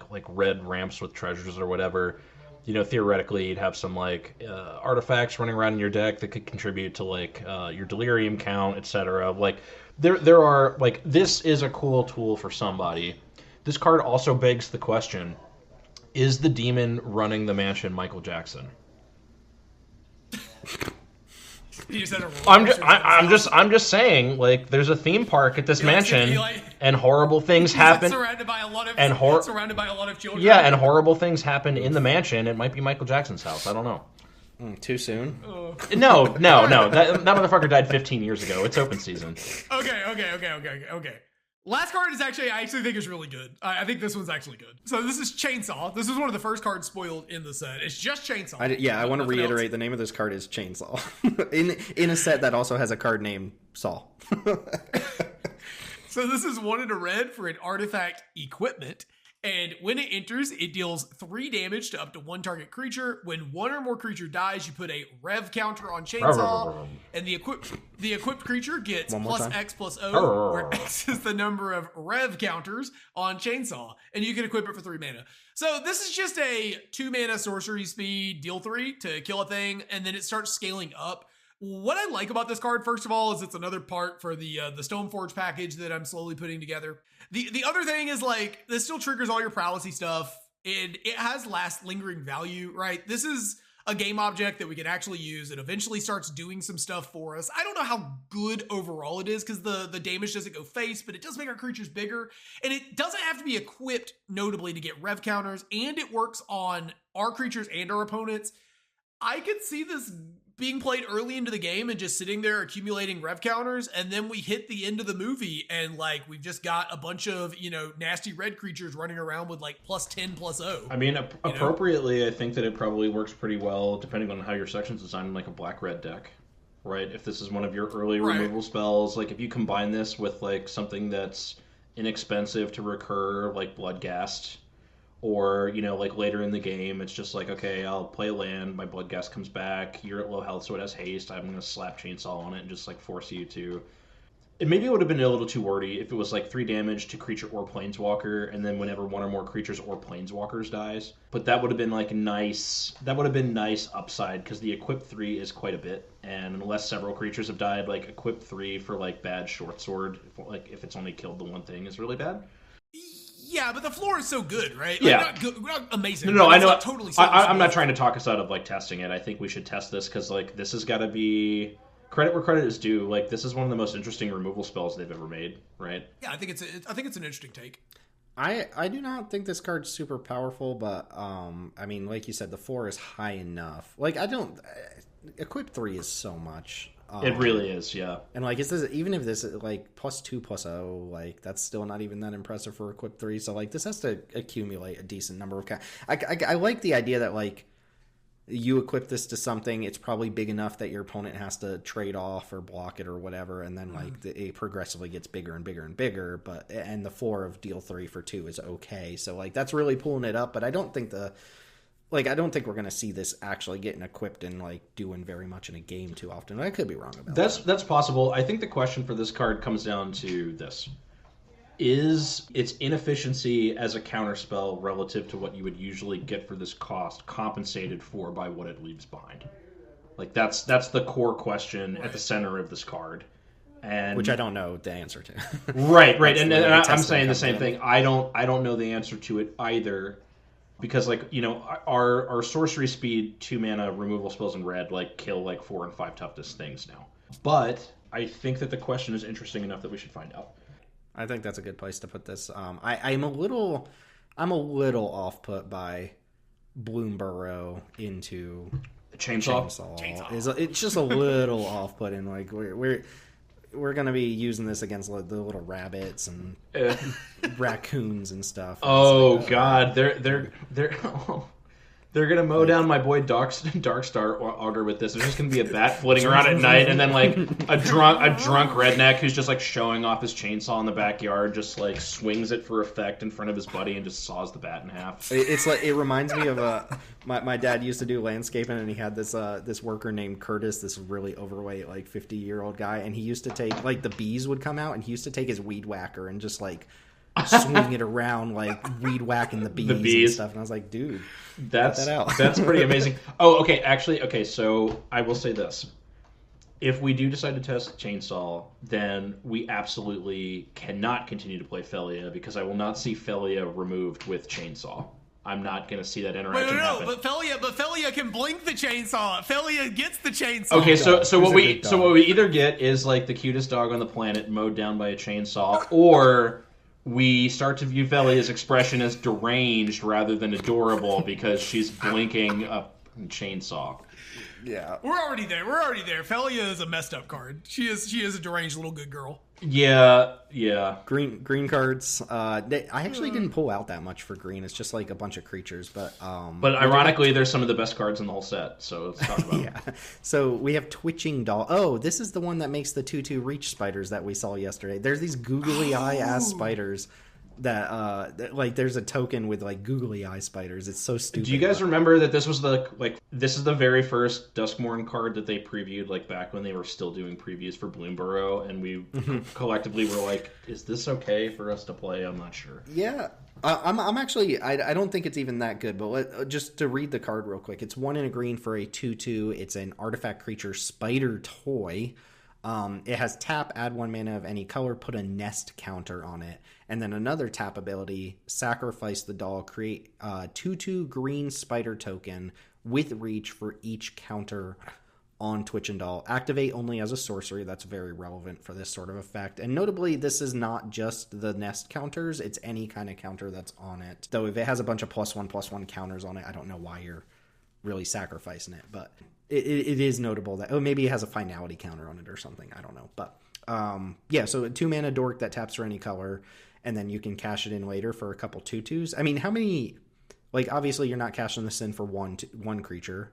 If you get to 2 counters, do you want to cash it? Like, I guess 3 is where you're actually interested in cashing it in for the the spiders, but is it going to accumulate those counters? That's what I'm skeptical of. It's like, is this actually going to get to do the thing that often? I think that it doesn't really have to do much of the thing to be crazy. I mean, if I play this on turn 2, and then I play a 4-drop, and then I play a 5-drop, and then I don't ramp with it again because I don't have to, I can just crack it right then. And from a tempo perspective, in terms of mana investment, it was a free set of 2/2s. The other, I'm not saying it's insane. I'm saying that it's good. And the other thing is, like, I don't even have to crack it the second the ramp stops being useful, right? I can just keep playing the game and then just keep winding this up every turn, right? And yes, but every time you do that, yeah, you're giving your opponent opportunities to draw removal spells to kill it so that you get nothing. So there's correct. But if it was a 2-drop that I've already ramped with like 2 or 3 times, and now it's just my winding up Doom engine, and you eventually Doomblade it, like, who cares? Like, you felt like you had to Doomblade my 2-drop mana dork that already did its job.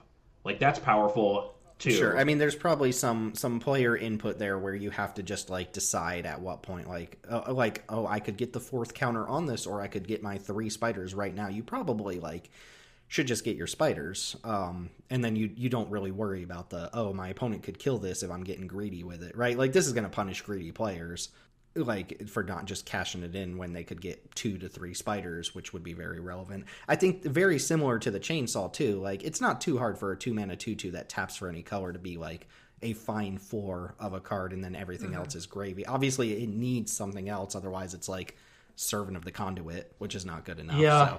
So, I think it gives you just enough. I don't think this card is broken and is going to carry games, but I do think like that's meaningful enough upside. I'm just like, sure. How often is it going to do that? Probably not super, super often, but you're right that like it's still just a mana dork if it's not doing the Oh yeah, I mean, here. I'm not trying to convince you that it's broken. What I am saying though is that, like, this is a 2-drop mana dork that eventually must die before your opponent can crack it. Because if the game goes for like 4 turns, and you're like, oh shit, like, I have to point a Doomblade at that, like, yeah, go ahead and point your Doomblade at my 2-drop mana dork that already like ramped more value than I spent on it, and if you don't kill it, it's going to become 8/8 worth of stats. I'll just play my next big green thing that you now can't remove because you had to remove my dork. The point is, like, this threat that you're representing, if you had to invest mana into it to do this, then sure. But it's just doing this. Once I've cast my dork, like, it literally costs me, and it's not like tap to add an S counter or tap to add 1 mana of any color. Like, it's winding up while it's doing its job, and then after that, it just sits there and either continues to wind up, or I can just cash it in, and I have more stats than I originally paid for, and because I generated mana ramping, I didn't really pay for it either. Like, I think this is pretty powerful, guys. I think it's fine. I think it's good.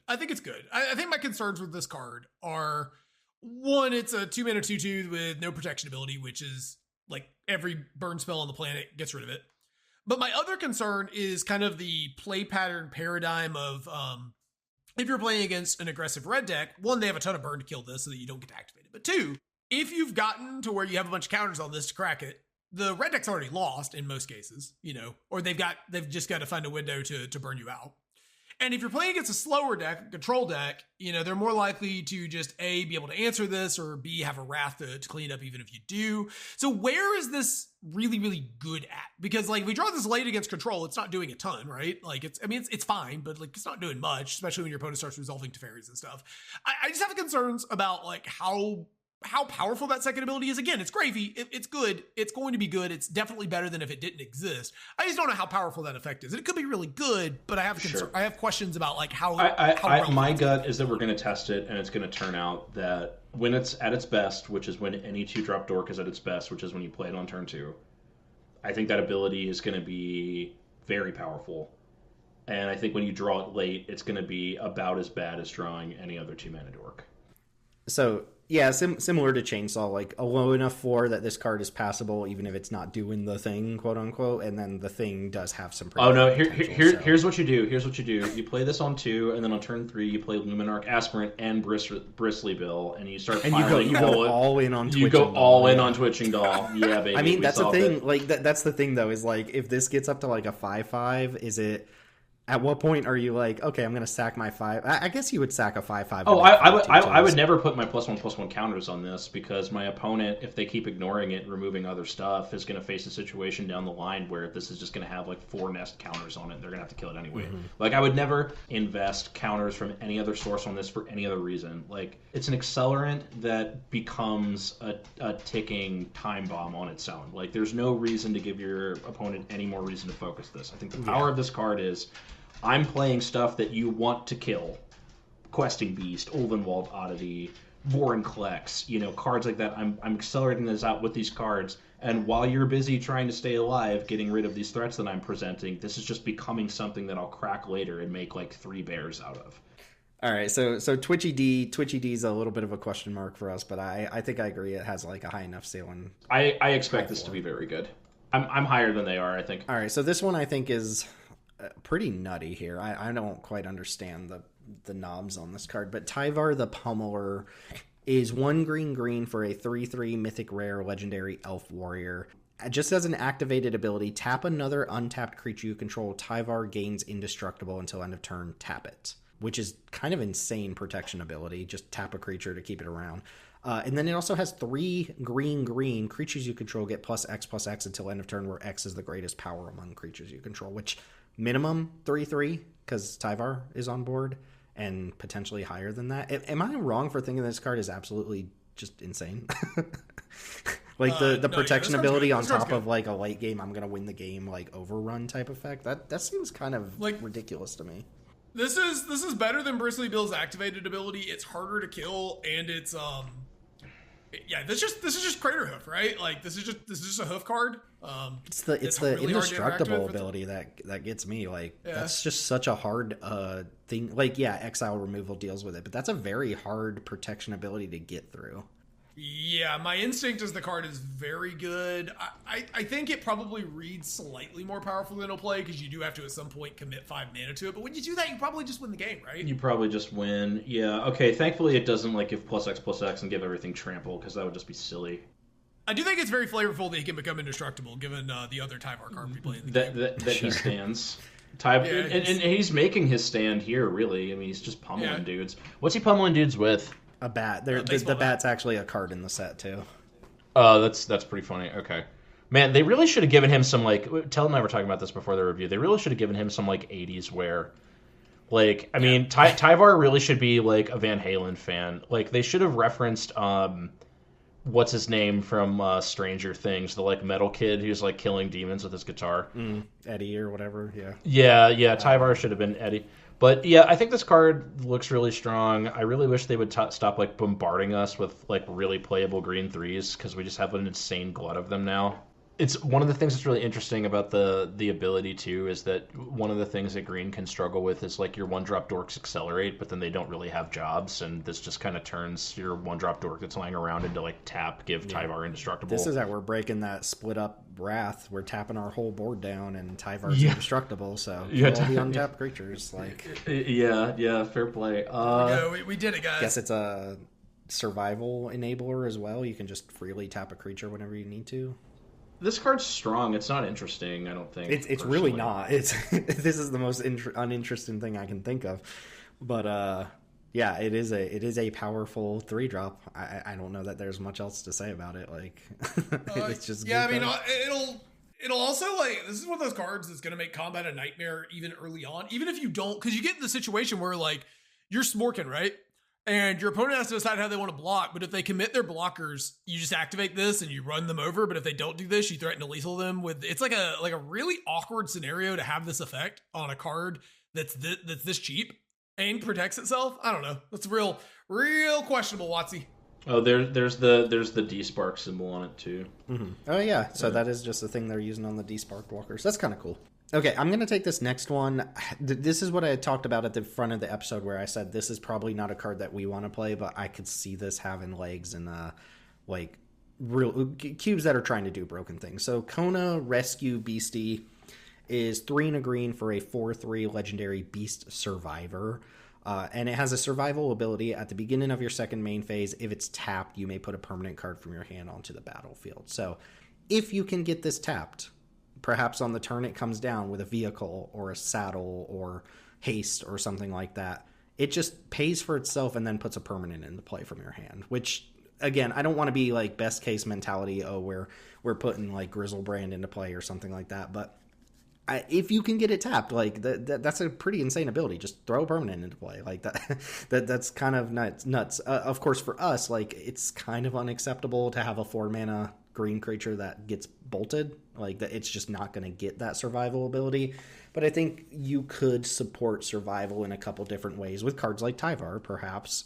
And if you can get this tapped right away, I think it's insane. And if you can find some sort of way to get it tapped on the following turn after playing it, it's pretty strong too. So I think there's potential here for like the sneak attacky kind of style decks in more broken formats. For us, I think the stat line of 4/3 for 4 just kind of doesn't do it. We don't have enough ways to kind of cheese it.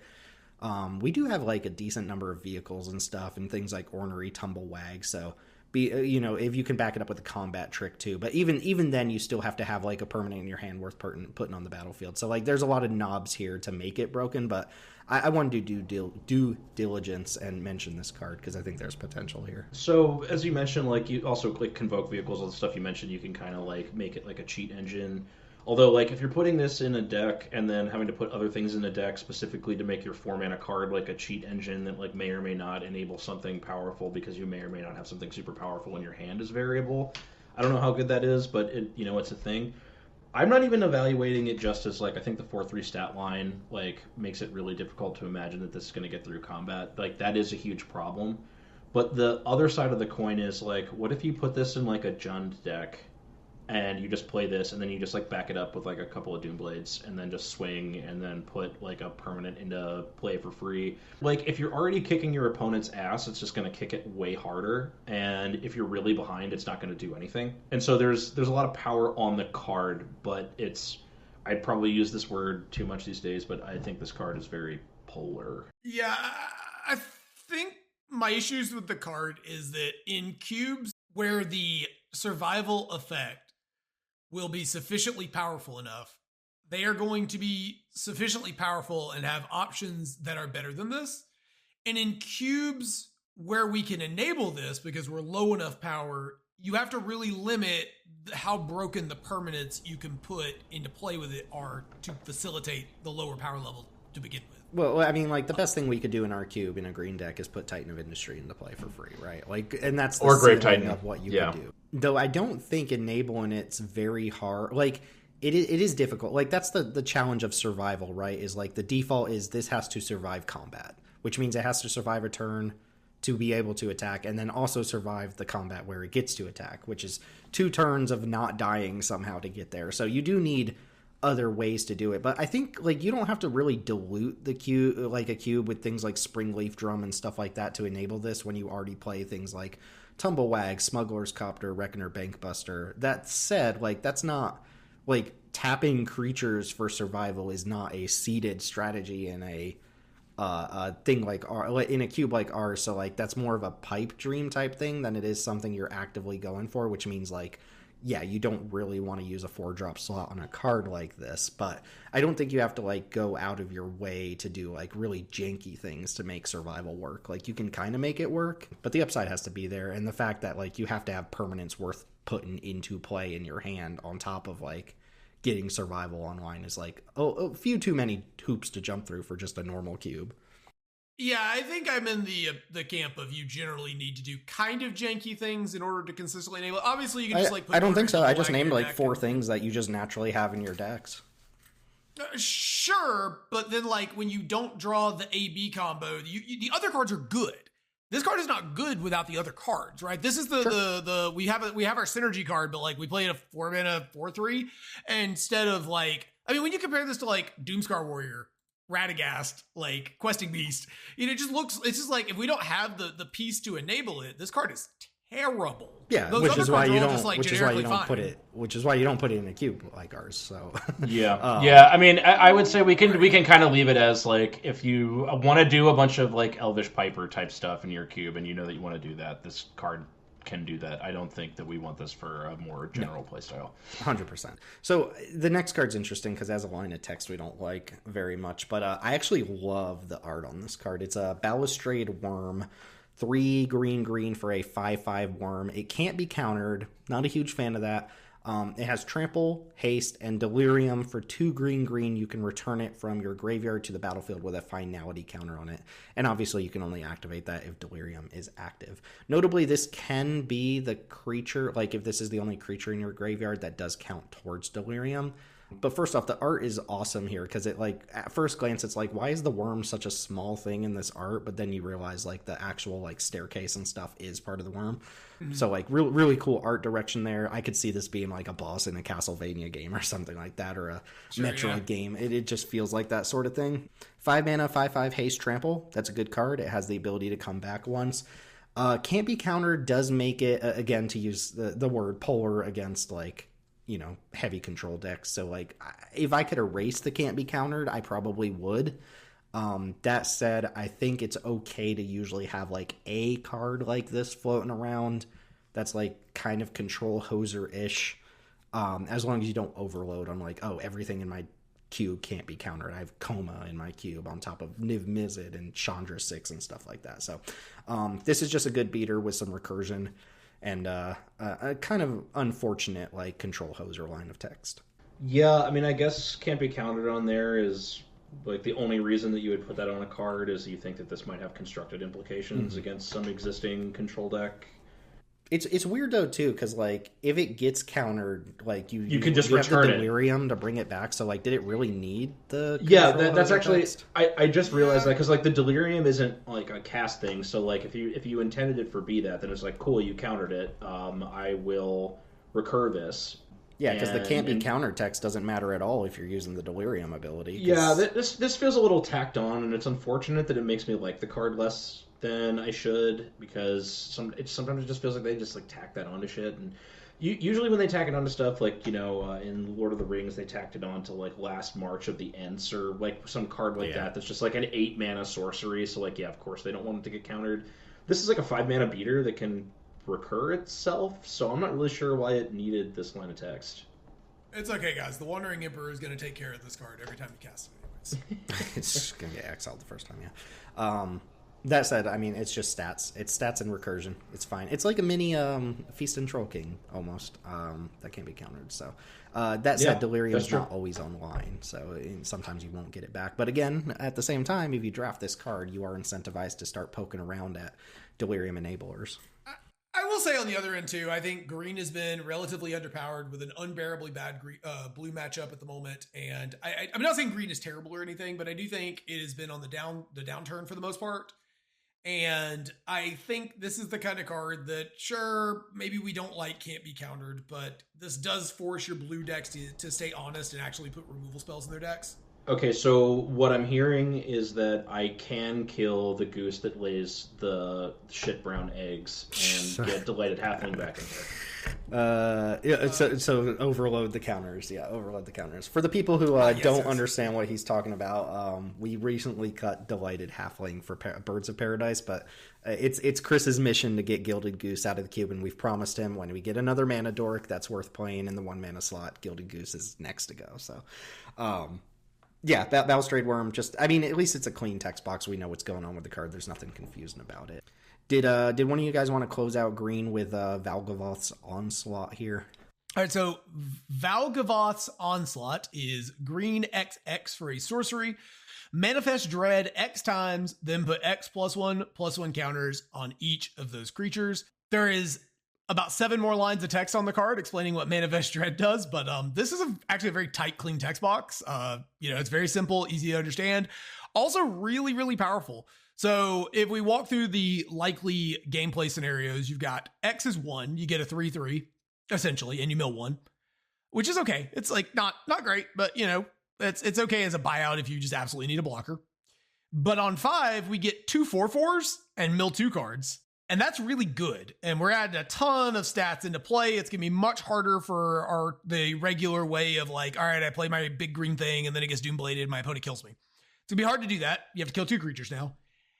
And if we make it to 7 mana, We get 3 5/5s, and we're basically playing with gruff triplets. I mean, not exactly, but like we're getting kind of close. And I feel like like the one, obviously one is like whatever, but at 5+, it just starts getting really good and just becomes better from there. For whatever reason, we go to 9 mana, which and if you have Nissa like this, Nissa with all the forests, and we just like make 1 million mana, we manifest, deck ourselves because we made so many dudes. Yeah, you deck yourself. That's funny. The sweet spot is 5 mana. Like, I'm thinking of this as a 5 mana card with a 3 mana buyout, and the 3 mana buyout's not even that bad. It's just unexciting. But I mean, again, to bring it up, like if you're running this in a deck with Uro, like you're so much more likely to hit cards like Uro and cards worth flipping up if you're manifesting Dread, because you just get to choose between 2 cards.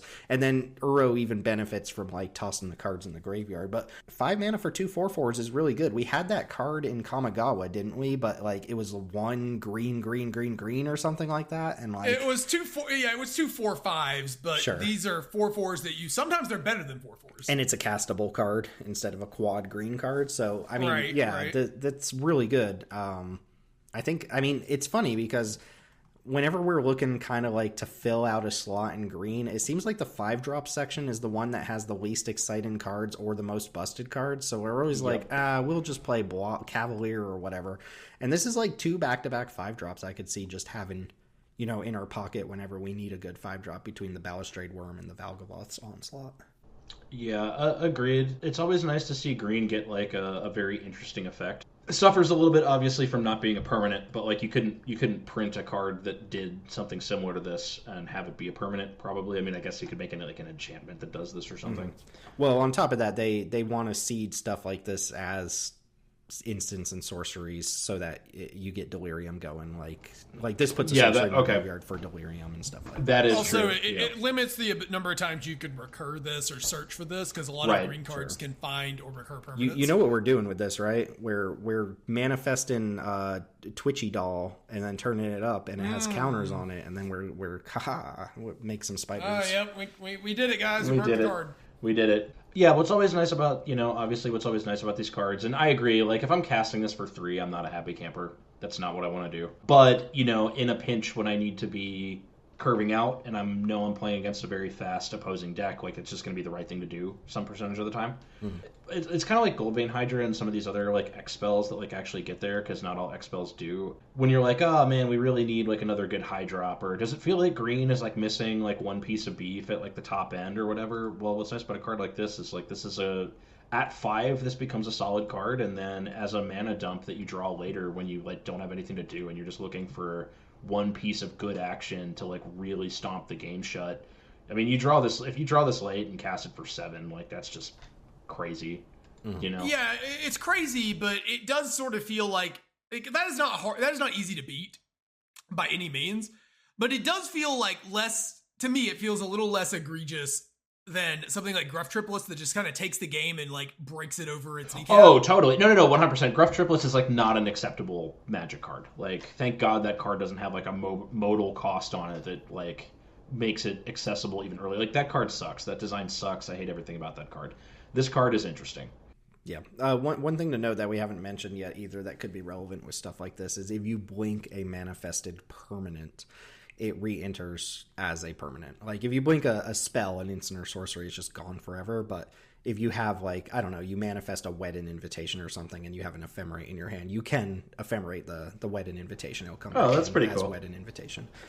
Same if you blink like a Titan of Industry, you could have already turned it face up for its mana cost with Manifest, but if you blink it, like, you actually get the ETB and stuff like that. So that could be relevant in some number of like Bant blink decks or something like that are running Valgavoth's Insight, which is not a card that I think I would think is too weird to run in a blink deck.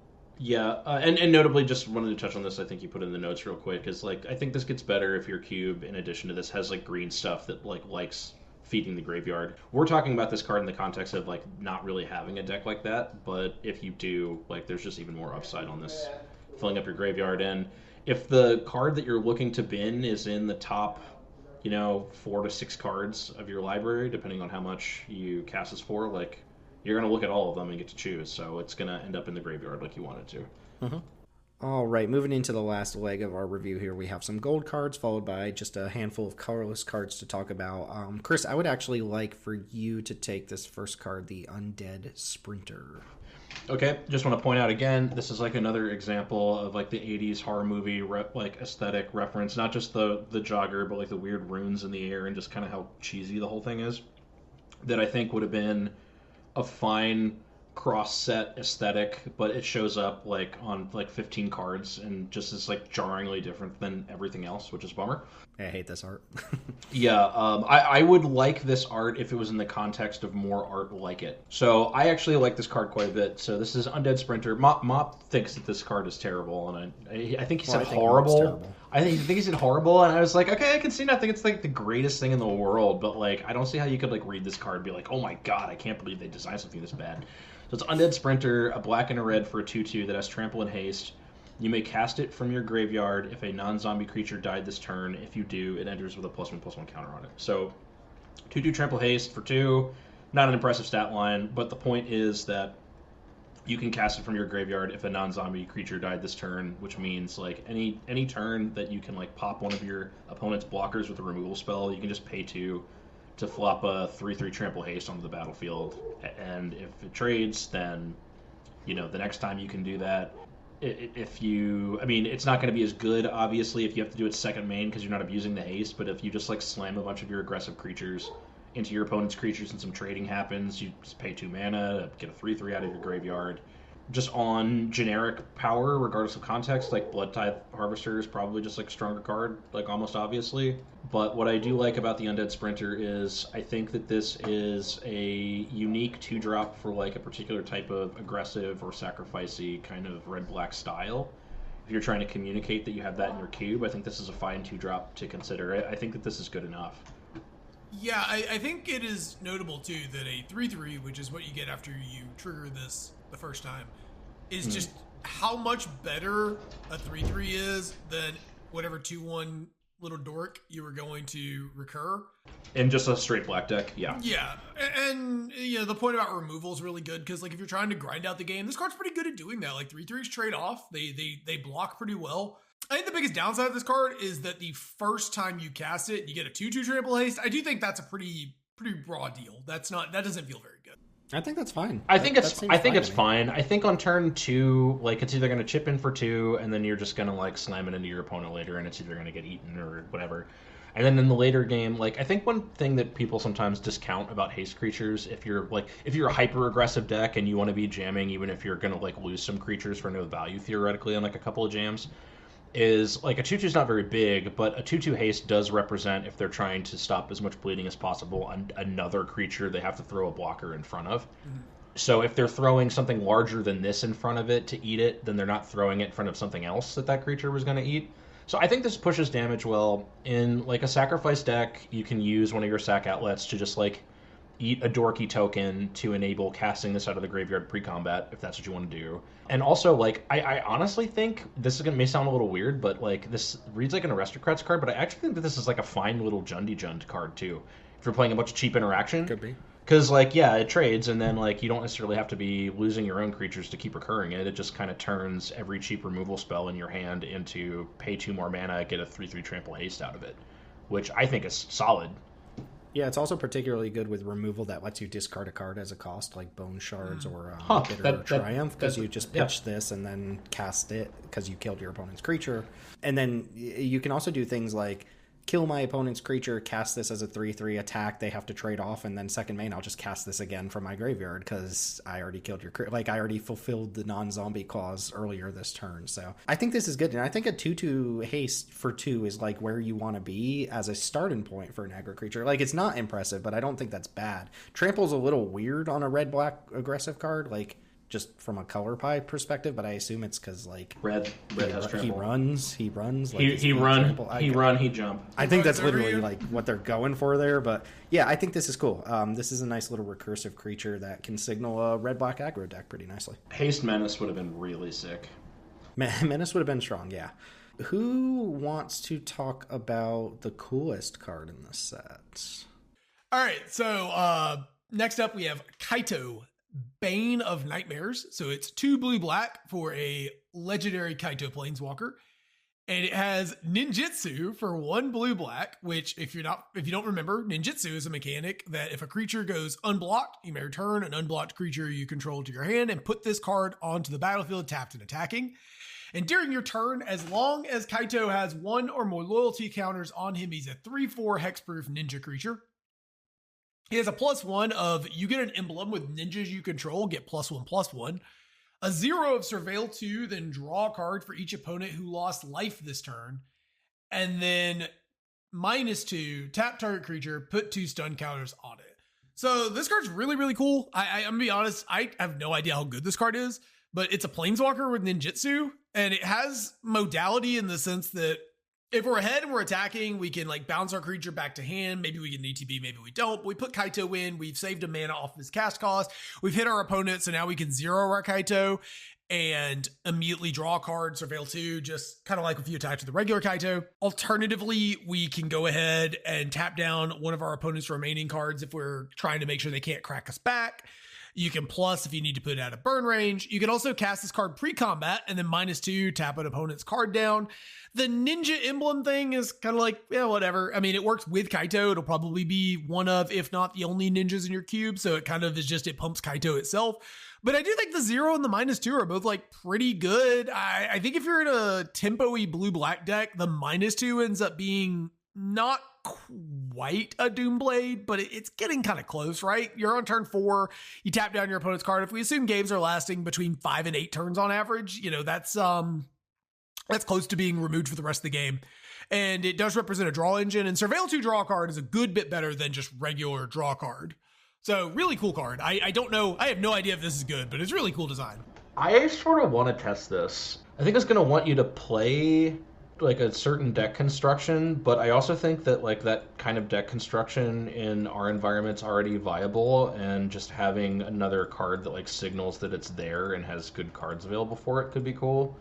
We've been talking about how blue control decks are playing more of like the cheap flash, like 2-power flyers and stuff, right? Like some of these cheaper stuff like Fairy Mastermind or whatever. So even if I'm playing in this like in a more controlling deck, if I like put down Fairy Mastermind on like 2, and then like it chips in the air a couple times, and you know like threatens to punish your opponent for like drawing extra cards or whatever, and then like on turn 5, I can like pick up my flash creature, ninjutsu this into play, and then hold up a counter spell, and I've like kept the board pretty clean. Like even if I'm not tapping creatures down, like let's say I'm countering them or whatever, like isn't the fact that this thing just kind of becomes like a larger and larger creature every turn sort of like a major threat? Then if I have to switch over to tapping things down and putting stun counters on them, like the emblem already exists, so like the creature size on this isn't diminished.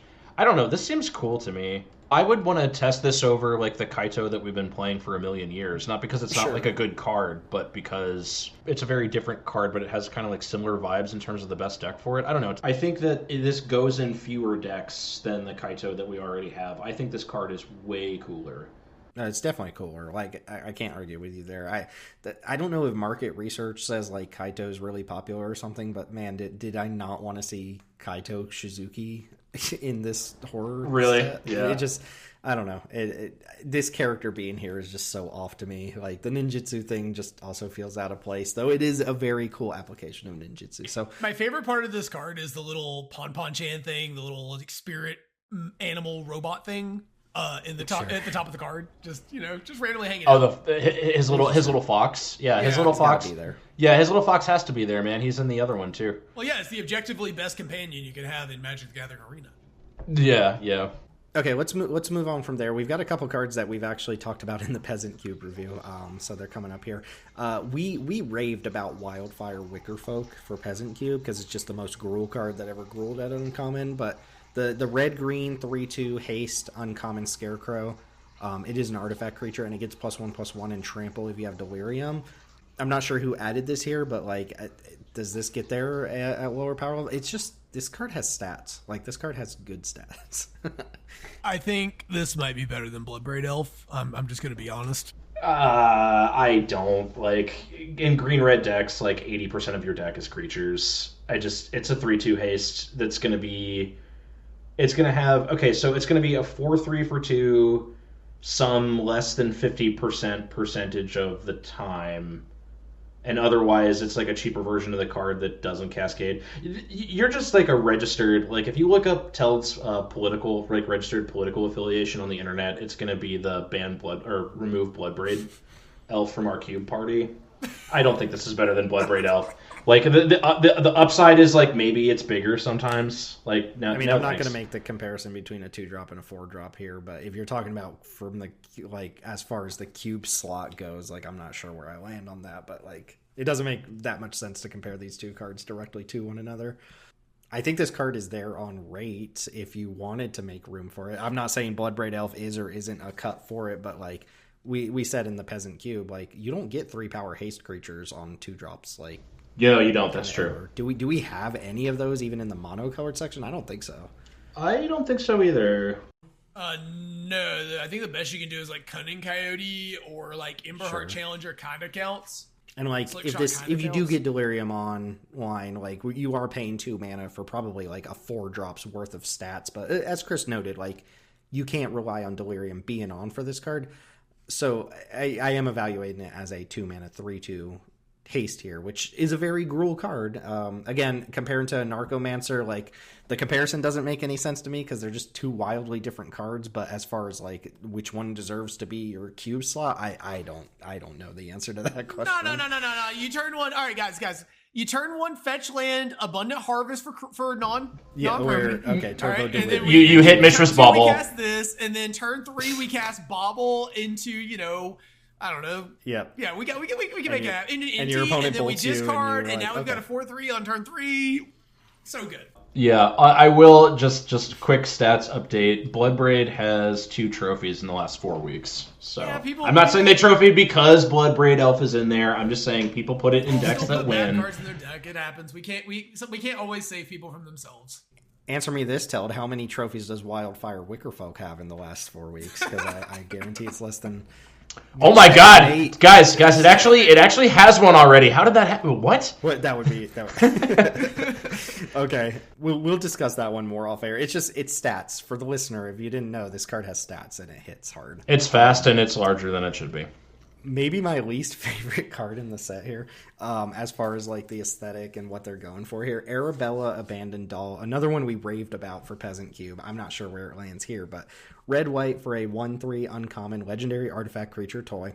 Whenever Arabella attacks, it deals X damage to each opponent, and you gain X life, where X is the number of creatures you control with power 2 or less. And I will just say this super on-the-nose Annabelle reference is like, I know people like Annabelle fans are probably like, oh, it's Annabelle. I'm just like, this is like the Carrie thing was good. This is dumb. I'm sorry. It's just dumb. Like you're not even trying. All right, rant over. I'm assuming Teld added this card. Do you think that gets there in the mainline queue? So I have no idea. I actually wanted to kind of field your guys' opinion because while at Peasant, I think this card is completely cracked. I was mostly just wanting to see if like we thought this made any sort of transition. It does represent a lot of damage, especially if you've got token producers and chip damage. But it's really understated for the mainline.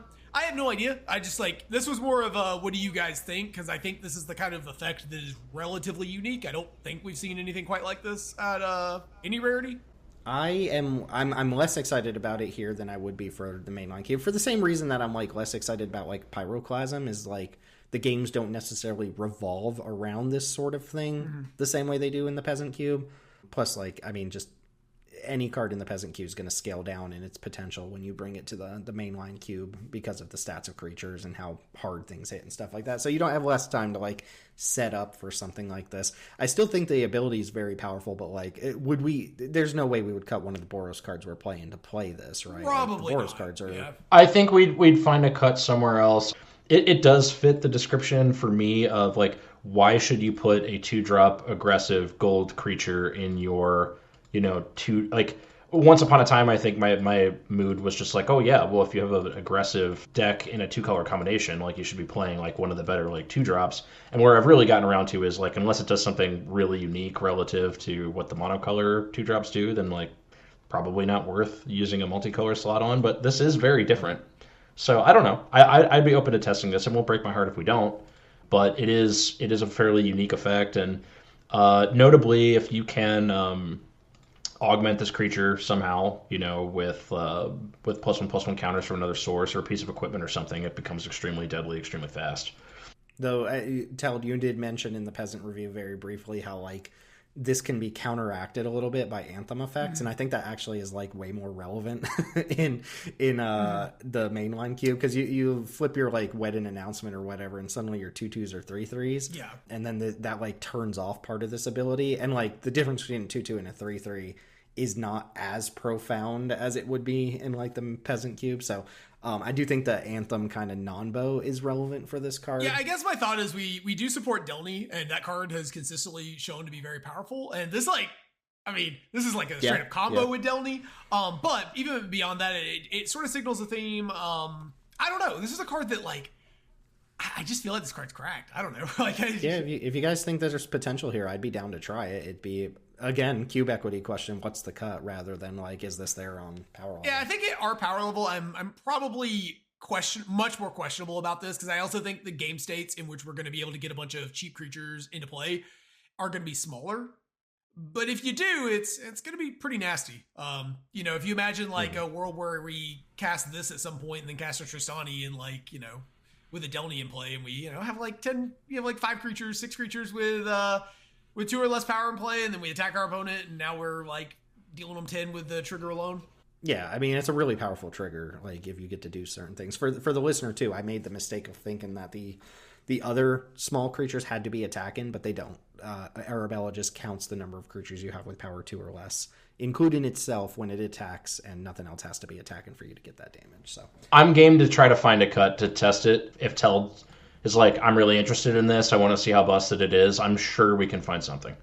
I think it's a unique enough 2-drop that if you wanted to see what it does, I would also be interested to see that, assuming we don't have to cut, like, something that, like, people love or we think is important. Okay. Talk to me about the room, the multicolor room that you put in here, Teld. Yeah, so this was, again, one of the only rooms that I kind of considered maybe playable, and I think it's because, let me start with, this is Roaring Furnace, Steaming Sauna. So Roaring Furnace is 1 in a red for a enchantment that when you unlock this door, it deals damage equal to the number of cards in hand to target creature an opponent controls. And then Steaming Sauna is 3 blue. You have no maximum hand size, and at the beginning of your in-step, you draw a card. So it is blue-red gold card. Doesn't really do what our blue-red decks are doing, but it kind of has this Fires of Victory energy where, you can play it as a cheap removal spell, or you can hold off until later in the game and play it as a card draw spell that also has a removal spell function on it. This is the kind of card that both sides are like, the 5 mana side is not super good, and the 4 mana side, or the 2 mana side, is, the removal side's like fine. But this does represent a draw engine, a sustainable draw engine that also comes staple to a removal spell. So I think this one's closer to, like, that kind of playable modality, rather than a card that is just super bad on both sides. Though I don't think it's very good. It was just one that I was looking for, like, any potentially playable rooms to talk about, just because it's such a big part of the set's identity, and I think most of them are terrible. I'm not sure. So I don't like the type of removal on Roaring Furnace. I like cards like Fire of Invention and Retail Limited, right? Because they're usually going to get their man, but a removal spell that scales worse into the late game is not the type of removal spell I'm usually like. You're just going to have less cards in the late game. It's going to deal less damage than it would on turn 2 when it's going to deal 5 or whatever. Steam and Sauna is also just, like, not a card we would ever consider by itself as, like, this expensive How in Mine or whatever, but it does come stapled to a removal spell. So I guess if you get to do the thing, like, you get to kill something early and pave the way for the second part of this, the Sauna, then, like, there's probably something here. But then you're talking about being in an Izzet deck, and the Izzet decks just don't want to tap out 5 mana for, this sort of effect. So I really don't see it here. I don't know if Chris has any opinions or not, but I'm not seeing really either half pulling this card up enough to want the whole package. I don't really have any strong feelings about it personally, like, not enough to try to find something to cut for it. All right, you failed, Teld, but you get to make it up with a cool colorless card. I think this card's actually pretty sweet. So I'm going to let you read this card, Teld, but I missed that this gives +2/+2, which is kind of a big deal. Yes, that is a bit of a deal, huh? All right, so this is this is Dissection Tools. It's 5 mana for an artifact equipment, and when it enters, you manifest Dread and then attach Dissection Tools to that creature. Equipped creature gets +2/+2 and has Death Touch and Lifelink, and you can equip by sacrificing a creature. So Chris, this has mill synergies and sack synergies. It just happens to be you could also put it into play with a Stoneforge Mystic. Batterskull's back, y'all. This is Chris, like not actually. That's not even Chris. like a crazy comparison. I think this card's kind of good as far as like a colorless card. Like it is a 5 mana 4/4 Death Touch Lifelink that dies into like the ability to make another Batterskull-ish creature. It's certainly interesting. The combination, okay, like all Stoneforge Mystic jokes aside, I think the combination of it costing 5 to cast and then the equipping being sacrificing a creature, which, don't get me wrong, like this is a sacrifice outlet, is actually pretty awesome, right? Because like you're sacking trash and then you're making other sacrificial trash, just like something that trades for anything and gains life, is pretty good. But 5 to get the ball rolling is a little tough. This is like theoretically the type of card that I should be like all in on, but I'm gonna be honest, like I don't think it's strong enough for like a generic design like the one that we have. I think 5 mana 4/4 Death Touch Lifelinker is like a totally reasonable stat line. Oh, you know what? I've been thinking of the thing that it puts into play as a like 0/0 that gets +2/+2. Yes, you're doing the same thing that Tim, or the opposite of what Tim was doing. You're not counting for the manifest. I was thinking of it as a 2/2 as well. It is a 4/4. It's a 4/4. That is a lot more interesting. This is the type of relevant thing where if you can manifest up a creature too, it's probably like a 5/5, 6/6 some amount of the time as well. We should probably try this. Yeah, and I like that when we put Stoneforge in to go get it and put it into play for free, unlike Batterskull, you don't get to just pay 3 mana, put it back into hand. You only get that effect one time. So if your opponent can deal with your Death Touch Lifelinker, any future Death Touch Lifelinkers you make will have a real cost. Oh my god, we are going to end up playing Stoneforge eventually, aren't we? Somebody just... It might be, if we're playing Chainsaw and we recently added Cryptic Co, I think we were like actually there. I mentioned we were about 2 off, Chris, and then we got Chainsaw and Dissection Tools. Okay, let's save this conversation for off air so like the listeners don't hear my brain leak out my ear, but I'm probably going to capitulate. All right. So yeah, cool colorless card. We'll have to talk more about that. I think it's there on power. Like I did the same thing where I was like, and if this is just making a 2/2, I don't really see it. But as a 4/4, it's probably there. We do have. Are these enemy or ally colors? I always forget which is which. Black and red. Is that? Oh, these are ally. Enemy. Okay. Ally color. So we have a rare land cycle. It's only a half cycle, I believe. There's only 5, so the ally colors, and they're kind of interesting. So I'm going to use Blazemire Verge as the example here. I don't know the names of the other ones. So Blazemire Verge is a non-basic land that taps for black, just straight up taps for black, comes in untapped. You can also tap it for red, but only if you control a swamp or a mountain.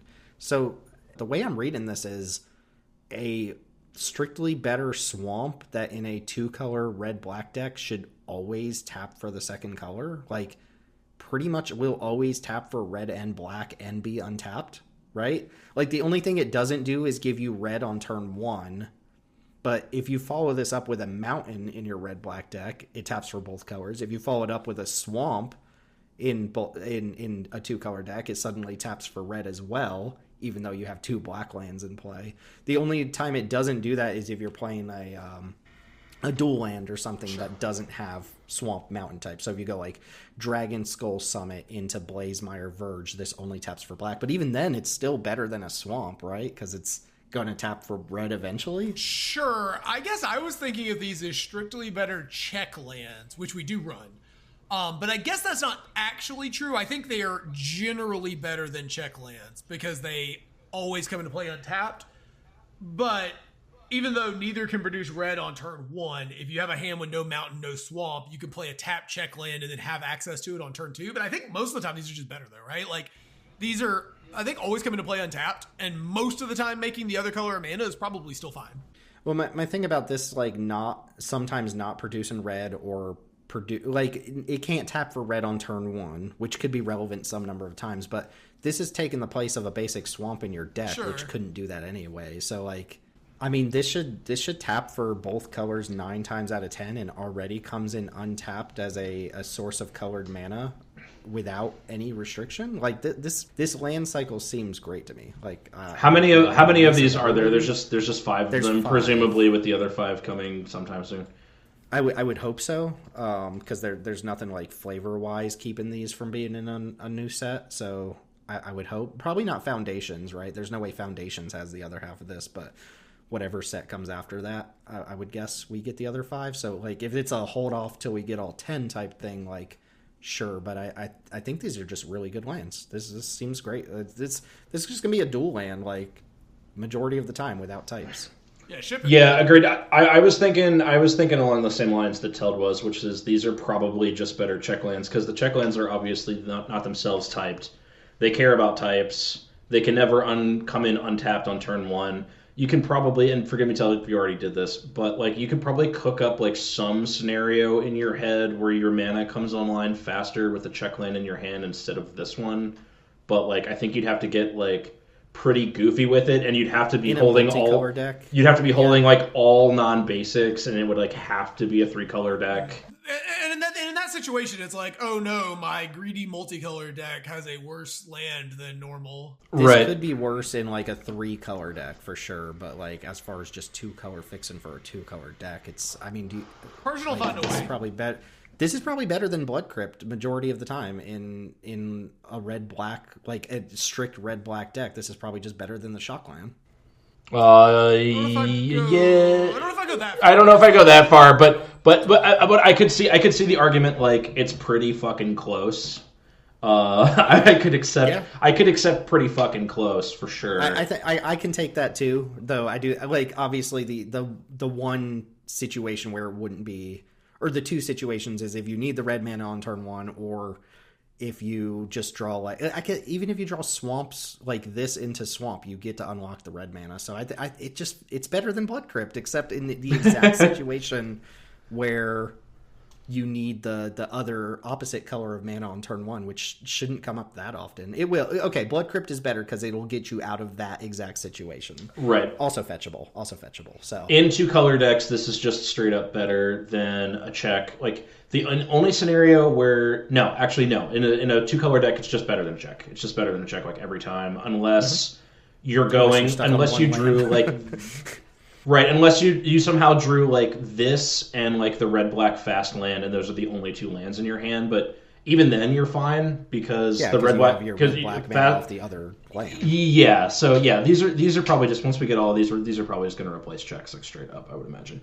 Okay, cool land cycle to close things out. Lots of cards under our belt here. Let's go ahead and take just a moment to wrap up any kind of initial thoughts or final thoughts on the set, rather. Just as a whole, whether that's related to the cards, related to the flavor, anything you guys want to get off your chest or praise about this set, now would be a good time to do it. I think I've probably made it pretty obvious throughout the set that I don't have a problem with the fact that they kind of decided to reach conceptually here. The problem is that it feels like they went to production before they decided how to focus it. You know, are you doing 80s slasher movies? Are you doing Poltergeist? You know, are you doing like Kids in the Woods shit? Like what are you like? Modern horror tropes is not actually a focused theme. It's not like in any meaningful way. It's not a focused theme. And like they even included some aliens, which I think was like the final. They only did it like a couple times, but it was still like Jesus Christ. Like you guys could just not hit the bowl this time apparently. So I think this was a failed experiment. I don't know if the creative director failed to tighten things up or if Hasbro just gave the creative director like an impossible task of like making a card for literally everyone from every single horror or like wizardy fandom. I don't know what the idea was here, but they really, I can't emphasize this enough. They decided to do a concept that is like fundamentally not really going to feel like a Magic set, and they maybe could have pulled it off, but they decided to like try to stuff everything in one bag, and it really just failed. This set just didn't really leave much of an impression on me. I won't lie, I'm going through one of my phases right now where like Magic is not my primary obsession, and I'm deep down like a different rabbit hole. But this set was not interesting. Like usually during spoiler season, like I'm ignoring people that are talking to me while I like obsessively check the spoiler channel on our Discord on my phone. and like getting in trouble because I wasn't paying attention to like my friend. Like that's usually what's going on with me during spoiler season, and I arrived to the set review today having like not read all of these cards, most of them, but not all of them. So this just didn't resonate with me. Now that we've actually talked through some of the cards, there are more designs that I'm potentially interested in for our cube than like I kind of initially realized that there were. But overall, this one's a big old miss. I'm not excited about the set at all. Yeah, I had originally planned to say that I became completely disinterested in the set. And from a flavor perspective, I think I agree with Chris that I mostly think this was kind of a swing and a miss where we tried to do too much. And unlike one of the reasons Innistrad works is that Gothic horror has a sort of thematic resonance to it that modern horror doesn't, because modern horror is pulling in so many different directions. And the span of modern horror that they're talking about is like a span of like 40 years, essentially. Yeah. And it just didn't really work in the same way that Gothic horror did, where it has this very cohesive identity. And then in the second time we go to Innistrad, they really messed with it in terms of the like Lovecraftian sort of supernatural horror. This just felt like it really lacked a lot of cohesiveness. The survivors being random people and the, like feeling like there's no stakes really didn't work for me. I really don't like these recurring magic characters for the most part. Like I like the Wanderer. Kaido's fine, I guess. But for the most part, I'm just not really into Magic's continually recurring cast of forgettable characters. And I wish we would focus more on the world. And I think 100%. doing that would have also made them, if they had to focus less on making the survivors at least seem kind of cool, they could have focused more on the feeling of dread. And it would have made these cards where the survivors do something that's like fighting back, like Pyroclasm, where the art is him burning down this hallway of spiders, might have had more resonance because it would have been infrequent moments of the heroes turning the tide, right? And for me also, there was kind of this feeling where there's a line in fantasy where the fantastical and reality are pretty clearly separated, and this one kind of got a little too close for me. I don't know like exactly how to describe it, other than the gap where fantasy exists was closed a little too much for me.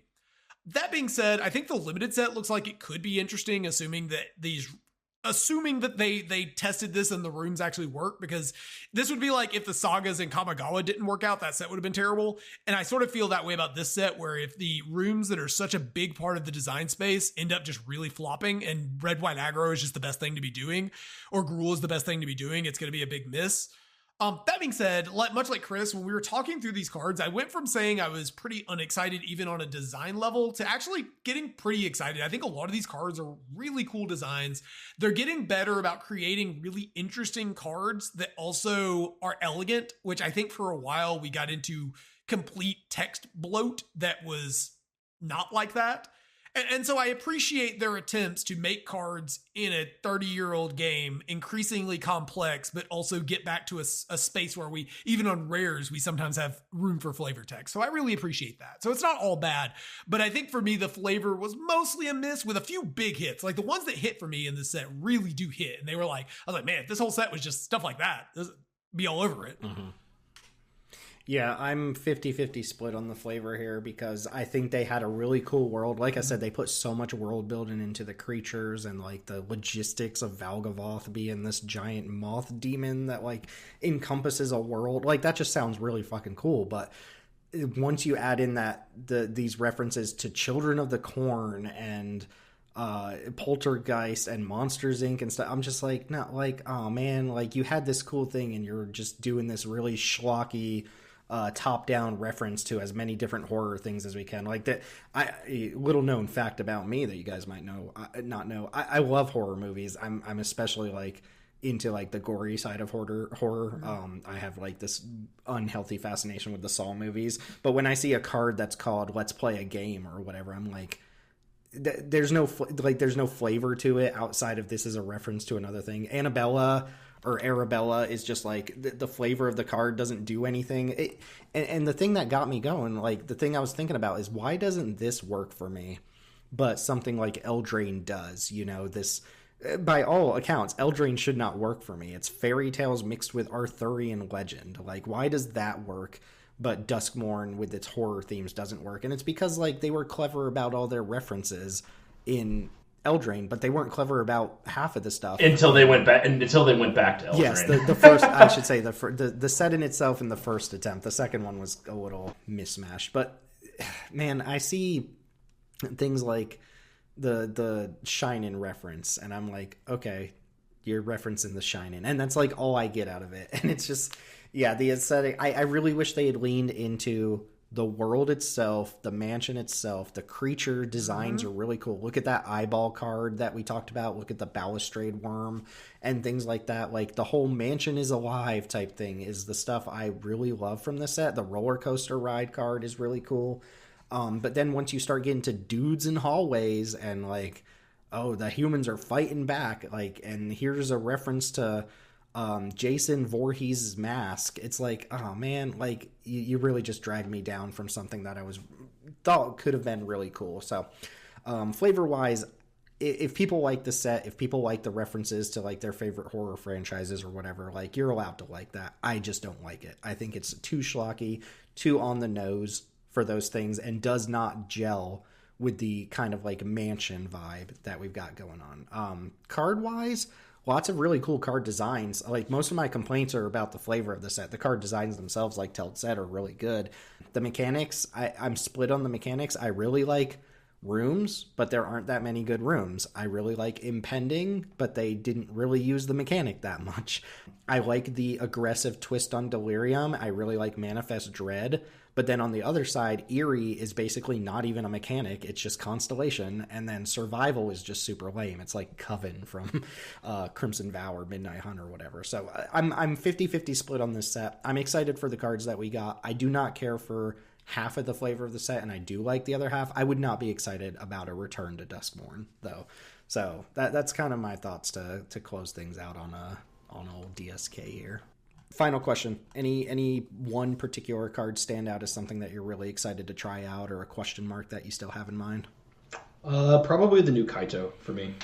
I think for me, it's either the Screaming Nemesis, if it is actually as busted as it looks after we talked about it. And then the card I'm most excited to try is the Emperor, the Wanderer. I really like the Wanderer as a character. Okay. It's one of the only Magic characters I actually like. And this card's super cool. The one card that we'll inevitably have to ban from the game. Yeah. Sure, yes.